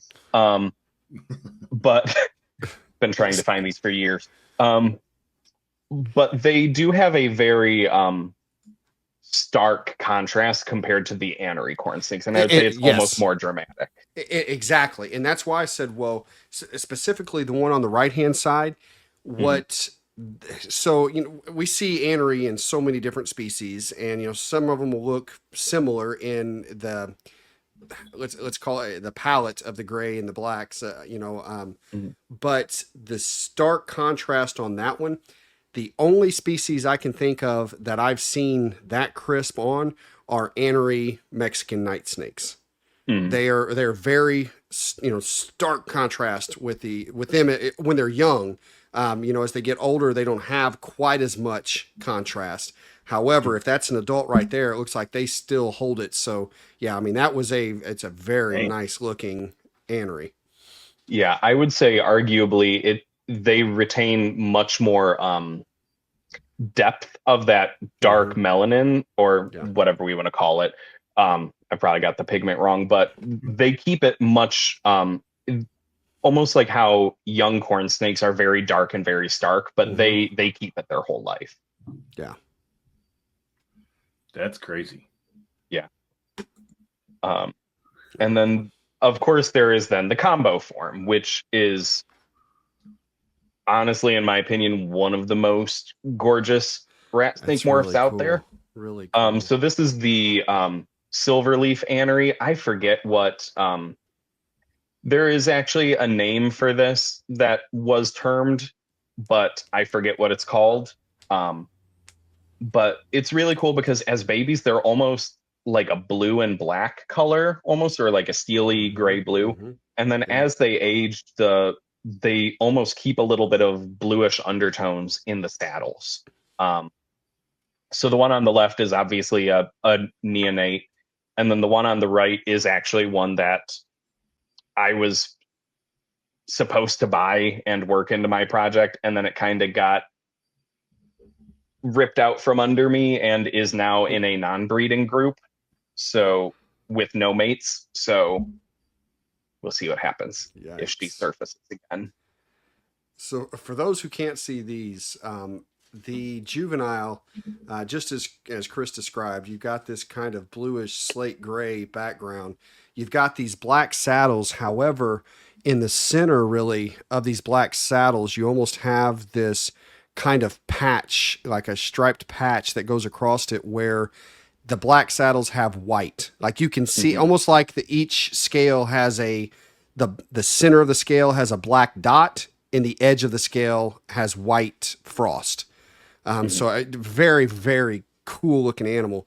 And then as an adult, the black has faded. So it's almost like that dot has gotten smaller and the frost has taken more and more of the scale within the saddles. It looks, I can't remember if it's a cinder corn or there's a corn snake mutation or combo that I've seen that has almost like a granite look to it. Now, but these still have saddles. So don't think that it's like a granite Mex where all the saddles are gone, but it's that kind of coloration, should we say. And it very, very beautiful animal. Yeah. And yeah, and like I said, I did not realize for a long time that there is actually a name that I've heard one person use for the combo of Annery and Silverleaf. I, in the back of my head, was calling them patinas because like patina on a piece of jewelry because they get that frosted look. But there is apparently a morph name for it, but I have not been able, I don't remember what it is, and I've only been told it one time. Shatter? Shatter is the corn snake morph. Okay. Yep. Gotcha. All right. Yeah. Does that conclude our tour of Slowinski Eye, or are there more? So that is it as far as morphs go. Can I give a little bit of the backstory on the Texas animals? Yeah, 100%. please. This is why this exists. Yes. We love backstories. Yes. So I have the history here. So there's a couple different people linked into this story. So we're gonna go back to Texas for a minute. So all of those morph lines, and why in my mind I kind of keep them separate, is because, again, like I said, geographically they're in a different state, but also they have this morph line, which is a lot of what I'm about to say comes from rumors and people saying, well, this is what I was told, but then it goes back to someone where the info may not be super accurate. So I'm not going to name a ton of names here to avoid stepping on toes, picking anyone off. So the story goes that silverleaf was discovered in a wild-caught corn snake roughly, sorry, I'm looking at the date. This is an old forum post. Back in the early 2000s, let's say. So it is a recessive gene. That was then passed on, that morph was discovered by the person who, as I understand it, also discovered tessera in corn snake. So supposedly tessera and the silverleaf and the Anery Sloinsky popped up in the same collection. So this is where people, if you know the rumor that tessera is a multi-generational corn snake by Cali King, bred back to corn snake ad libitum, this is where the question mark with the Texas line comes in. Well, Gotcha. So then that project was passed on to someone else who worked with it for a few years, did not really produce or sell a ton of animals, but put some out there. Then those went on to a gentleman down in Texas who I will name. His name is Brad Lichtenhahn. And he was kind of like the last stronghold of the Aneries for a long time. So Silverleaf has gone through different people's collections. I know I have some. Chaz from More Than Morelia has some. Travis Whistler had a lot of them for a long time. But so they all just kind of went through different hands. Some of those pictures of the Aneries were actually from Don Soderberg because he was involved with it really early on over at South Mountain. He no longer keeps any of the Slowinsky. So they've passed through a lot of hands, but the issue has been that no one who has them has really produced a large number of them. And so all the Texas line animals, if what you believe people say is true, all comes from Grimes County, Texas. There is a rumor that there is a naturally occurring anery there, kind of like we have some of the anery corn populations down in Louisiana. I have not heard a ton of info to substantiate that. But supposedly all the Texas stuff comes from Grimes County. I know there are some people that I've kind of kept tabs on who have some wild caught Grimes animals that they've gotten like a singular clutch from, but no others that want to cross that into Silverleaf to kind of strengthen it. But this is where we get to the question mark side, is because we've gone through so many collections and we have the fact that the person who supposedly discovered it is also potentially someone who is rumored to have created tessera via hybridization. The question mark is, are Slowinsky pure Slowinsky, or is the Texas line a pure Slowinsky, or has it been crossed to a corn snake and then bred back to a Slowinsky so many times that it is now showing more Slowinsky than corn? Right. When was Slowinsky described? 2000. Give me a second. I can answer this question. The reason I ask is because I'm just curious on how soon was it whenever they were described and the anery or silverleaf popped up. So anery and silverleaf popped up, from the history I have, pre-2008 at minimum. Both morphs were already in existence pre-2008 from what I have here. So 2002. So yeah, I'd be a little leery on that one too. I mean, not saying it's, and I hate to say that because I will say in today's age, so many morphs that do hit the hobby are instantly questioned for hybridization. You know, if it's a scaleless, oh, well, that came from this. If it's a white side, oh, that came from that. If it's, you know, so I hate that we're instantly, you know, on guard. But yeah, that's a short time frame for this to be a non-recognized species to morphs within the species that quick. Cause it almost feels like, you know, were these already in some collections and being bred as a corn snake, if that's what they thought it was. And then, so yeah, I can understand why there's some concern. Yeah. And especially considering that they're, you know, the colloquial Kisatchie corn, how many even just corn snakes might have Sloinsky DNA in them? Because, you know, even if it was back in the 70s when they were all kind of lumped together. But the other thing too is like the wild type anery we see anery pop up across so many species. But silverleaf is very strange itself because it like we said, it looks like shatter, but a gene like shatter has not popped up in other things. But then again, it's a sister family to Guttatus. So, you know, it's a little bit up for debate. But then, sorry, I'm rambling. I want to make sure if you guys have anything or. No, you're doing great, man. Yeah, absolutely. Okay. Sorry, I can dork out about this for hours. So it's what we do. Yeah, point of the podcast. So the issue that we have within the Texas line, and unfortunately, I can go into it with like my breeding experiences with Sloinsky. I have some ideas about what might have happened, but all of the pre-existing, so the Natchitoches and the Texas lines, both, like I said, have very small founder groups. I don't know how many were in the Texas group to found them, but we are at the point where, unfortunately, a lot of the Texas stock suffers from very, very low clutch sizes. The babies have a high propensity to hatch out with some form of kinking. They can be very difficult to start. Fertility is low. And I've noticed I have 4 Texas line animals. I have 2 Poshet, Silverleaf, and then I have the 2 visuals. And I have noticed that they are very slow growing. Sloinsky are a little bit smaller, I would say, than your average corn snake. They're very robust. I would say, Zach, would you agree? Probably about 3.5 feet is the average size. They don't get too big. No. But the Texas, the Silverleaf that I showed, that's a 2-year-old animal that's fed every 7 days or so. And I mean, it was just this summer that they got off of fuzzies and onto like hopper mice. So they do grow very slow.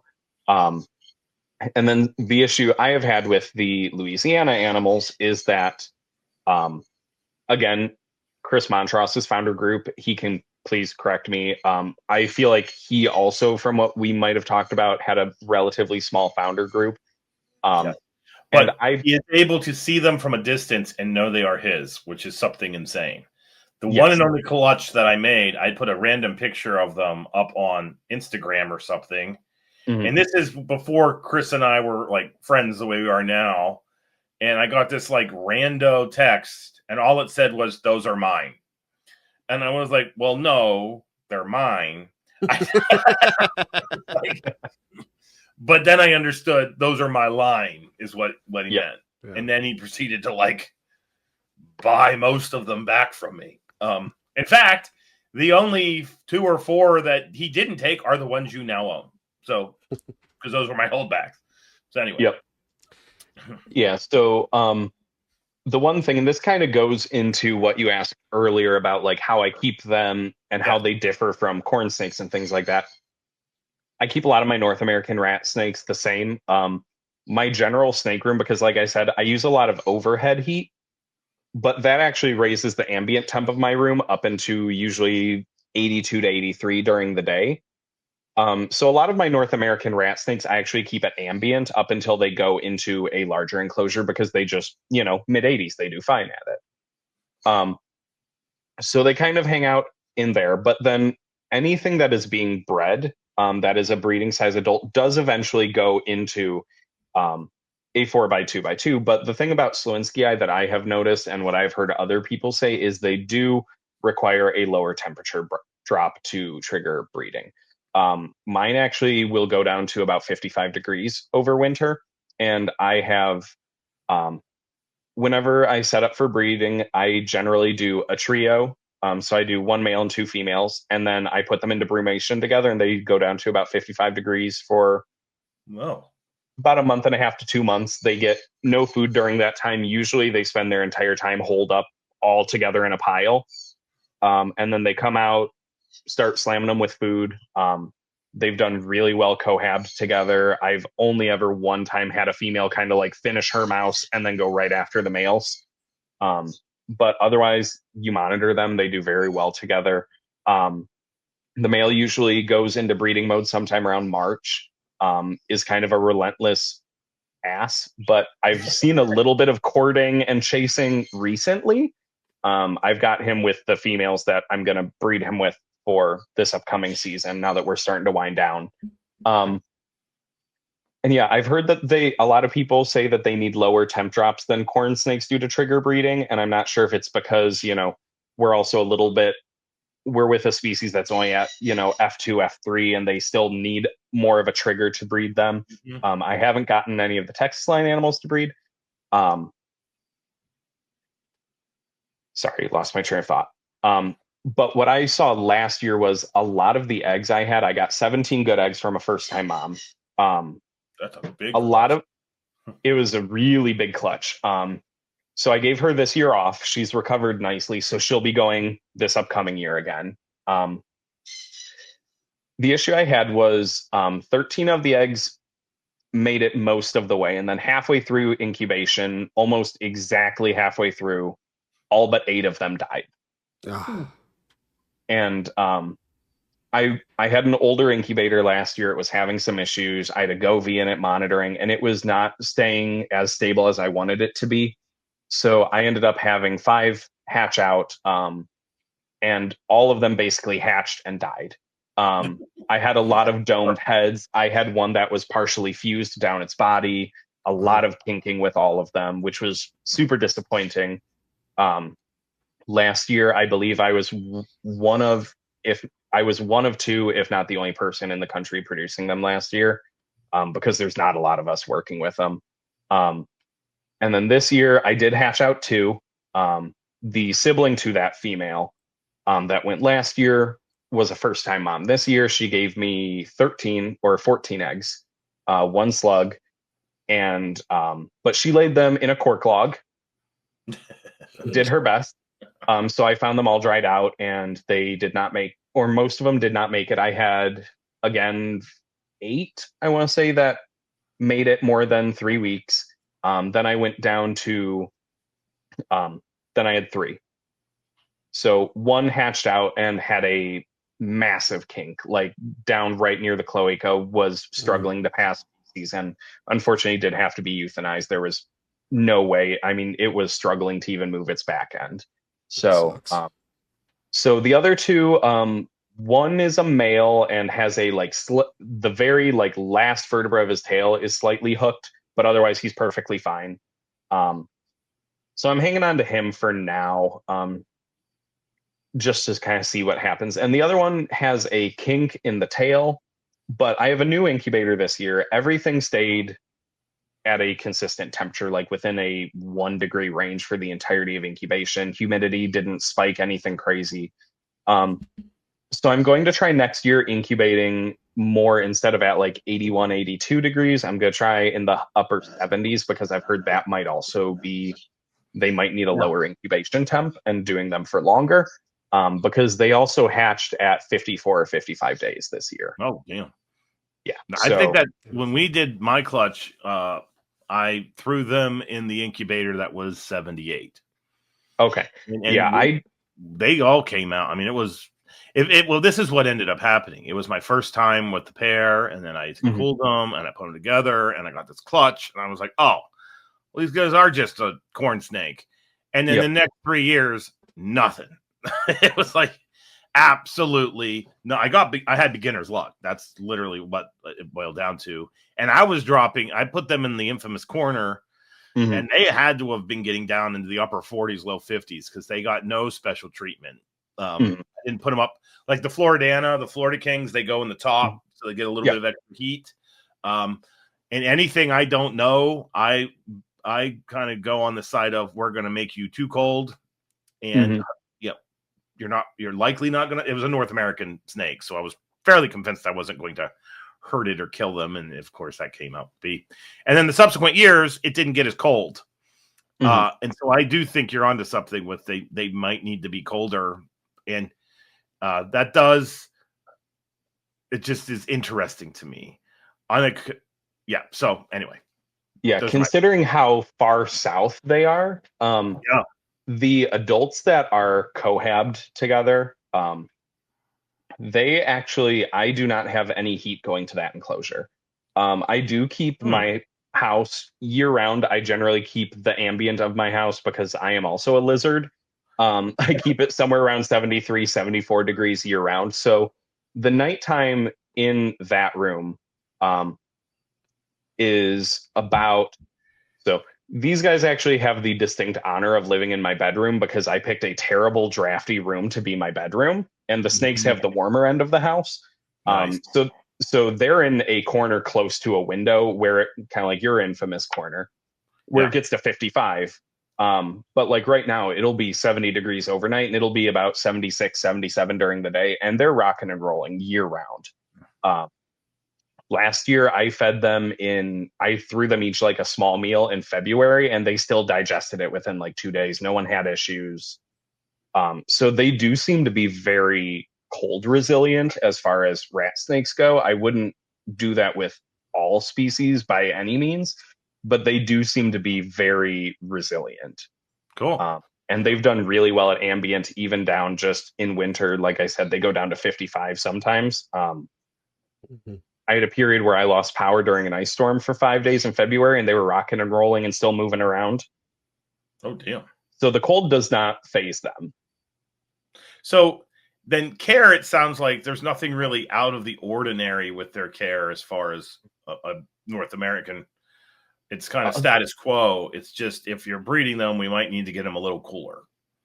Yep. Was that fair? Yeah, I would say that. And I know that a lot. I mean, obviously, I'm a big proponent of varying diets. I've noticed that they do not keep weight on as well if fed a heavy chick diet, or like if you feed a lot of chicks and quail. What do we do with food? Is it just quail, chick, mice, but more mice than quail? So primarily mice. I don't do a ton of quail just because they can be a little bit. They're not as hard to get as they were, but I'll do a lot of chicks, and usually if I do chicks, I do tend to do 2 at a time for the females. The male keeps his weight up really well when he's not chasing tail all the time. But so he keeps his weight up. The females get either a very large mouse or 2 chicks, and then I generally am feeding about every 7 to 9 days. I do feed all the Sloinsky in the cohab at the same time because if 2 of them are feeding and one's in shed, they kind of all just get a week off because I like to feed them all at the same time and not have anyone squabble or be left out. But a lot of the times they'll even eat in shed. Yeah, they are, honestly, they are more food motivated than most of my corns. Like I can go up to the cage, and if I'm just feeding, they're in a big 4-foot stack that has a corn, a bull, and they're in their cohab in there. And then, like I said, I rotate out the females. So for part of the year, they're not in there. And then whoever is getting paired goes in there, with the male. So, but yeah, they're very inquisitive. They will rush the front for food. So you kind of have to tong in each hand and throw food at them. So any final thoughts on them? Well, you did a great job covering the morphs and care and breeding. And I think that you've likely inspired people to get, maybe they won't be as uncommon, because it's always kind of shocked me, especially with the rise of locality keeping. I kind of thought Sloinsky would kind of follow with that, because You know, like I've noticed Western and Eastern fox snakes are starting to kind of get a bit following again. Following again, and just makes sense. Like Slowinski, I should be in that group. Well, I think the issue is they suffer from brown snake syndrome. I will say, out of all my rat snakes, yes, they are. Yeah, but like by and large, they are the most docile North American rat snake I keep. And when I tell you I have all of them but Deckerts, I mean I have all of them but Deckerts. And nice. And Slowinski Eye and Baird Eye are like the top T for the most docile, easygoing snakes. But Slowinski Eye, you could throw them headfirst at a wall and they're not going to die. They're incredibly hard. I think the biggest issue we have is a lot of people have struggled to breed them. Again, temps, we are seeing inbreeding depression. So I really hope that they do get more focus in the hobby, because I'm solely into them at this point, kind of to preserve what we have and try and keep it around. And I think that if we can get more interest in them, it will continue to keep them around. More people will want to work with them. I just think that they've kind of had the whole, it's like a brown corn snake, no one cares. So I honestly can't say enough good about them. They're really great. They've got some really cool history behind them. If you're like me and you, Zach, you know, and you know about Joe Sloinsky, you know, the story behind them is really cool. How they got their name, all the taxonomical stuff, that the back and forth and all that. They're fascinating. They really are. Very cool. Okay, so switch gears. Final question, because I'm curious. Given hold on. I want you to do the final, but I have one before that. All right, and it's not about the Sloinskys either. Okay. So my question is, hear this. What'd you think about your first Colubridfest? Oh yeah, we gotta ask that. I have to ask it because I know you go to like Tinley. I know you go to, you know, you keep such a wide variety. Then naturally you walk in a wide variety of genres, you know, whenever it comes to snakes and these different. And so I'm curious, what'd you think of your first Colubridfest? Maybe it was just because it was the first one. It wasn't. Just no. I can honestly say, out of all whether it was the local expos, Tinley, it took the cake. Honestly, it did. Number one, my wallet is reeling from you guys. I mean, number one, I think I go for a lot of people and say, like, we all love colubrids. We also know that some of them are pricey. Some of them are not the most expensive snakes out there. I bought an $80 one and I love it. That gopher? Yeah. Yep. Yep. I think the one I got in the auction that I bid out from under you, I think that's the dad of yours, because mine is 4 years old. So okay. Yep. But yeah, between that and, you know, like the guy who had there were people there who I had never heard of, like Jerry Hartley over at Pure Locality Herps. Yeah. I mean, he had a Scissors Crossing Cal King on his table that had a perfect back of head to tip of tail, unbroken, the neatest stripe I have seen on anything ever, for like $50. So that's sitting in quarantine, because how do you not love that snake? And I love locality stuff. But like just sitting there and talking to all the people, like, you know, I've known Eric Westmoreland for a couple of years now. You know, he and I have talked a bit, and, you know, but there's people like Rob and Amy Zirkle I've talked to about beauty snakes online. You know, April Linkfield, we've talked about file snakes, and, you know, I've had files from her. I picked up a mail from her while we were there.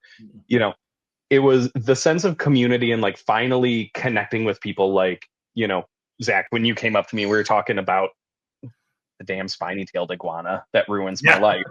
And, you know, and like Clint being able to talk, like I was talking to some of your folks over at the table, you know, and, you know, just being able to be in that environment, both learning with everyone and just like, I'm not sure you guys watched Joe's podcast, right?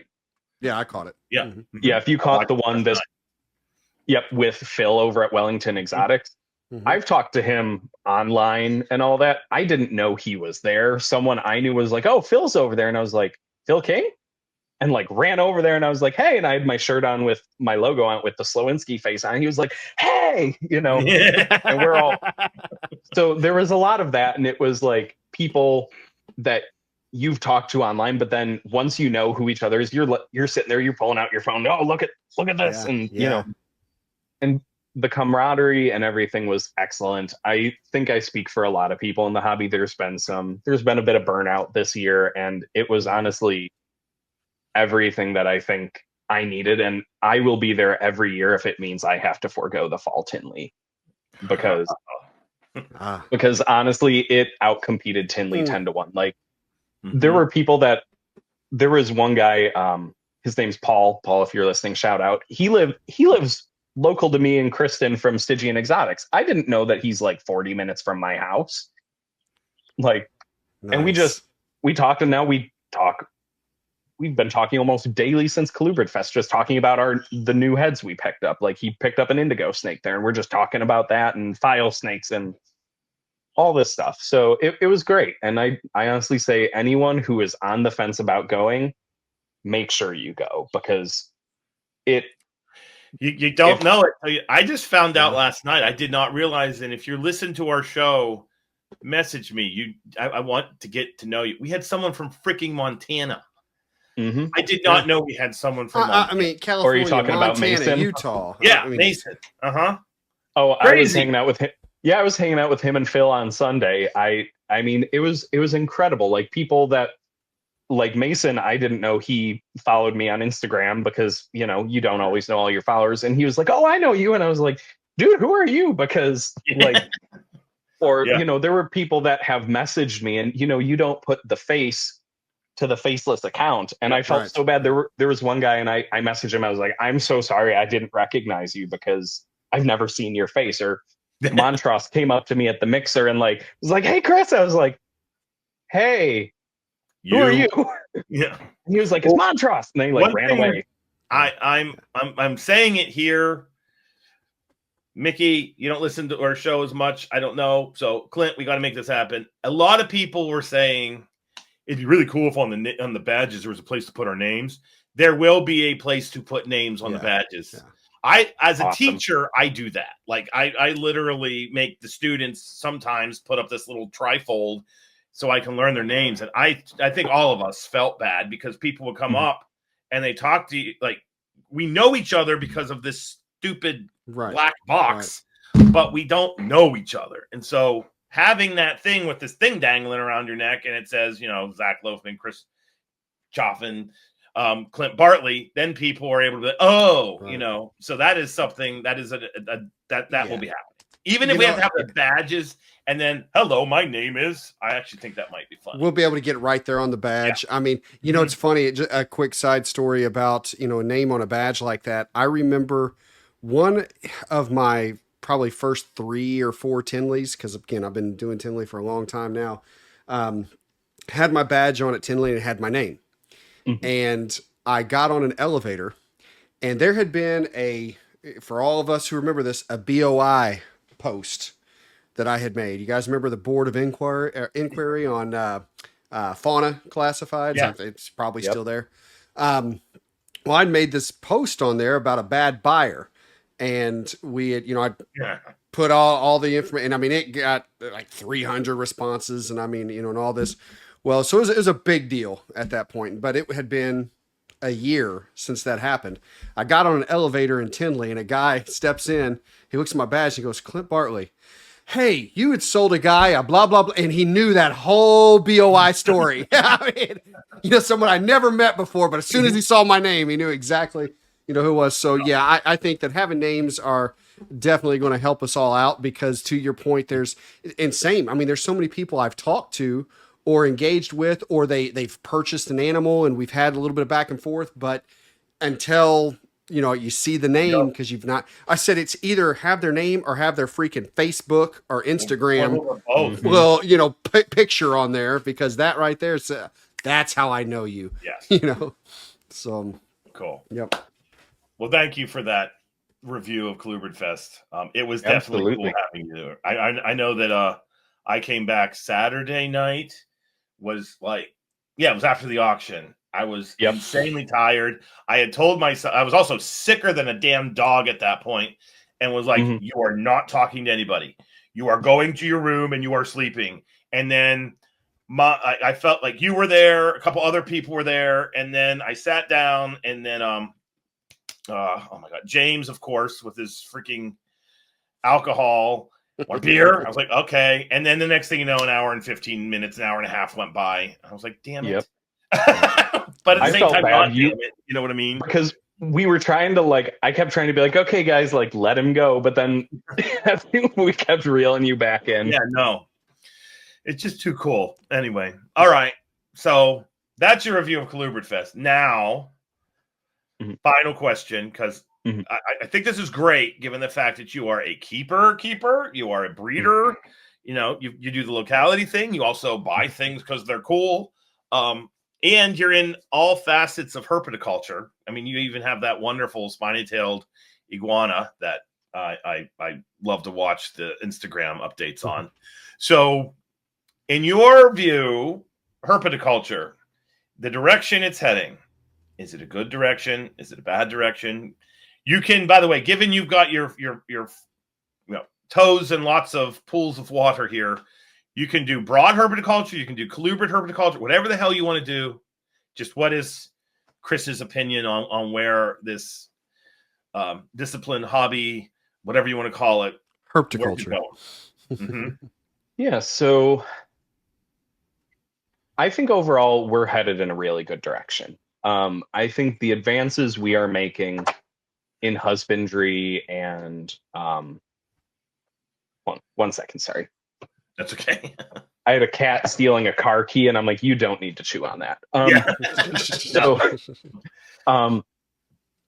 So I think overall we're seeing a lot of really good advances in science, husbandry, technology. I mean, stuff is so much more available. If you had told me when I was a kid that I was going to have 6-foot PVCs with heat panels and lighting rigged up inside of them versus a glass tank, I would have called you crazy, you know?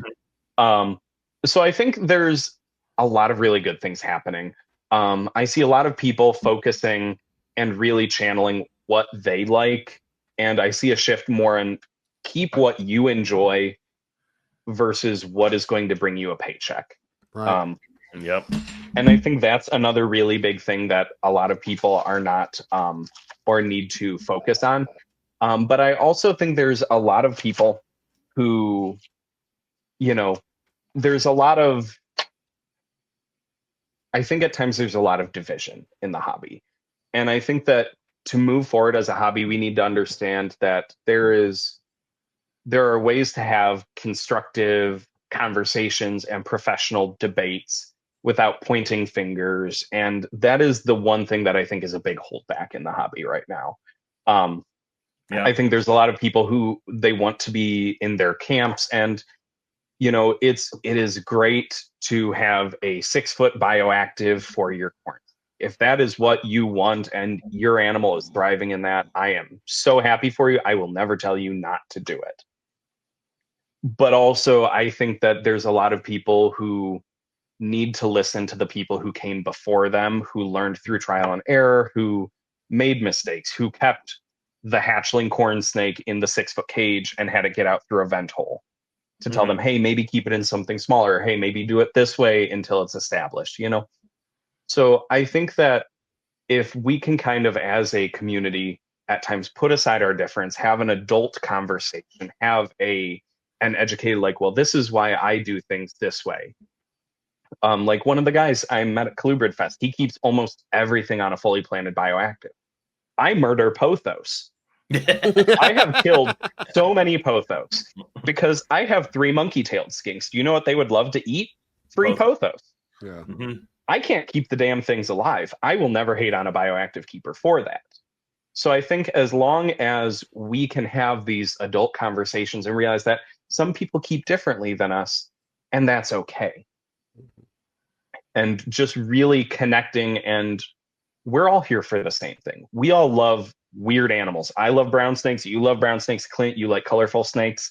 But that doesn't mean you're any less of a keeper than me or Zach because we like brown, So I just think that if we can focus on the love for the animals and doing the best for our animals that we can, I think herpetoculture has a good future. I just think we need to be responsible about how we do it, and we need to just be able to continue communicating and having good conversations about things. Well said. I agree 100%. Yep. Okay, so if anybody wants to talk to you about naturalistic keeping, if anybody has now gotten the Slowinski eye bug and wants to reach out to you, how do you recommend people get a hold of you should they want to continue the conversation we started today? Yeah, so easiest way is my Instagram, which is at copperhead.reptilia. You'll see the orange logo with a brown Slowinski head poking out of it. I also have a Facebook, which is also Copperhead Reptilia. I'm not on there as much, but if you shoot me a message, I'll probably see it within a week. But mostly Instagram. Okay. Or if you want to add me, Chris Chaffin, my name will obviously be in the title of this wherever you're watching it. You can add me there, and if you shoot me a message and be like, hey, I'm not a rando, I'll probably add you back. All right, there you go. Cool. Well, thank you for coming on, man. This was absolutely wonderful. Thank you for having me, guys. I appreciate it. No worries, man. Thank you. All right, Clint, where can people find you? You can email me at metazotics@gmail.com. Facebook, you can check us out at Metazotics, MetazoticsLLC on Instagram. And if you want to see what we have available, which is a lot, I think there's something around 400 animals available at the moment. Damn. Yeah, lots and lots. And there's still another 100 plus I've got to get put on the site. As well as products and really everything that you may need. Check us out on metazotics.com and use CC Radio at checkout. Save yourself 5%. All right. If you want to get a hold of me, I'm Zac Loughman on Facebook, Dr. Crawdad on Instagram, zloafman at westliberty.edu. If you're interested in school, fire off an email there. Anybody interested in a falsie, I'm your man, or lady. So by all means, reach out. And this was a great episode. Thanks again, Chris. Absolutely love this conversation. So be it afternoon, evening, morning, or night, whatever time of day it is, have a good one, and we will catch you in the next episode.